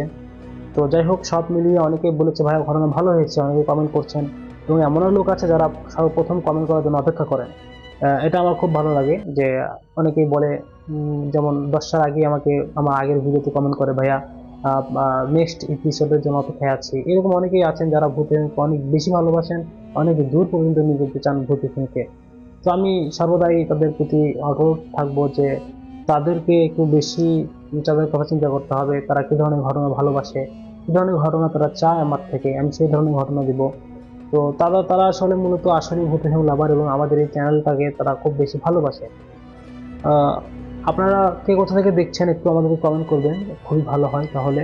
এবং আরও যেটা বলতে চাচ্ছি সেটা হচ্ছে, আপনারা যারা যারা আমাদের সাথে থাকতে চান, আমাদেরকে ঘটনা পাঠাতে চান, আমাদের কিছু মডারেটর দরকার। আপনারা যদি চান যে আপনারা বিভিন্ন জায়গা থেকে ঘটনা কালেক্ট করে আমাদেরকে দেবেন, সেটা সুন্দর করে পড়ে উপস্থাপনা করে, তাহলে আমরা নিজেরাই নতুন করে ঘটনাগুলো বলা শুরু করবো। যাই হোক, আপনারা বাংলাদেশে কোন জায়গাতে দেখছেন এটা কমেন্ট করবেন, কারণ কিছু বিষয় আছে এখানে আমি আপনাদেরকে বলবো। এবং আমরা সামনে ঈদে তো থাকছে স্পেশাল ঘটনা, এবং আমি চাই যে আপনারা এতদিন ধরে শুনছেন ঘটনা, আপনাদের জন্য কিছু উপহার দেওয়ার চিন্তা আমার আছে। প্রথম 4-5 জনকে ইনশাআল্লাহ যারা কমেন্ট করবেন তাদেরকে নিয়ে একটা কাজ করার উদ্যোগ নিতে চাচ্ছি, যে তাদেরকে মানে গঠনমূলক সুন্দর একটা কমেন্ট করলে, যার কমেন্ট ভালো লাগবে তাকে আমরা সেখানে 4 জন হতে পারে, 5 জন হতে পারে, 10 জন হতে পারে, তাকে আমরা বিকাশের মাধ্যমে একটা মানে অর্থ দেবো ইনশাআল্লাহ খুশি হয়ে। তো যাই হোক, আজকের মতো এখানে বিদায় নিচ্ছি। আপনারা এই কথাটা মাথায় রাখবেন, এটা খুব তাড়াতাড়ি বাস্তবায়ন হবে। এবং আমরা দেখব যে কারা কারা এই চাঁদ রাতের আগ পর্যন্ত মানে টপ হ্যাশট্যাগে থাকে, মানে যারা বেশি কমেন্ট করবে, মানে তাকে চাঁদ রাতে একটা মার্কেট করে দেওয়ার একটা প্রস্তুতি নিচ্ছে আমাদের এই চ্যানেল। যাই হোক, আমাদের টিম আপনাদের নিয়ে অনেক দূরে যাবে ইনশাআল্লাহ। তো যাই হোক, আপনারা যারা যারা এই বিষয়টা জানলেন যে ভাইয়া পুরস্কৃতের বিষয়টা, এই বিষয়টা যারা শুনেছেন লাস্ট পর্যন্ত, তারা একটু কমেন্ট করবেন, তাহলে বুঝবো যে আমার কথাটা আপনাদের কাছে পৌঁছাছে। তো আপনাদের যে আনন্দিত করব, খুশি করব, এটা আমাদের আন্তরিকভাবে এটা আমাদের ইচ্ছা অনেক আগে থেকে। তো যাই হোক, আপনারা সুন্দর সুন্দর প্রতিদিন ঘটনাতে কমেন্ট করবেন, শেয়ার করবেন। যার শেয়ার এবং কমেন্ট বেশি হবে তাকে চাঁদ রাতে ঈদ করে দেওয়ার দায়িত্ব আমাদের। যদি আমাদের আশেপাশে থেকে তারা হয় তাদেরকে করে দেবো নিজে উপস্থিত থেকে। আর যদি মনে করেন যে বাংলাদেশের বাইরে বা বাংলাদেশের ভিতরে অন্য অন্য বিভাগে, তাদেরকে আমরা একটা একজনের সার্বিক মার্কেট করতে কত টাকা লাগে সেই খরচ আমরা পাঠিয়ে দেবো ইনশাআল্লাহ এই চ্যানেলের মাধ্যমে। তো যাই হোক, এটা আর কি অন্য কিছুই না, এটা ভালোবাসা আর কিছু না। যাই হোক, আজকের মতো এখানে আমার কথা শেষ করতেছি। যারা যারা এই বিষয়টি জানলেন তারা একটু কমেন্ট করবেন যে ভাইয়া বিষয়টি জেনেছি, যে আমরা অংশগ্রহণ করতে চাই। ধন্যবাদ। আসসালামু আলাইকুম, সবাই ভালো থাকবেন।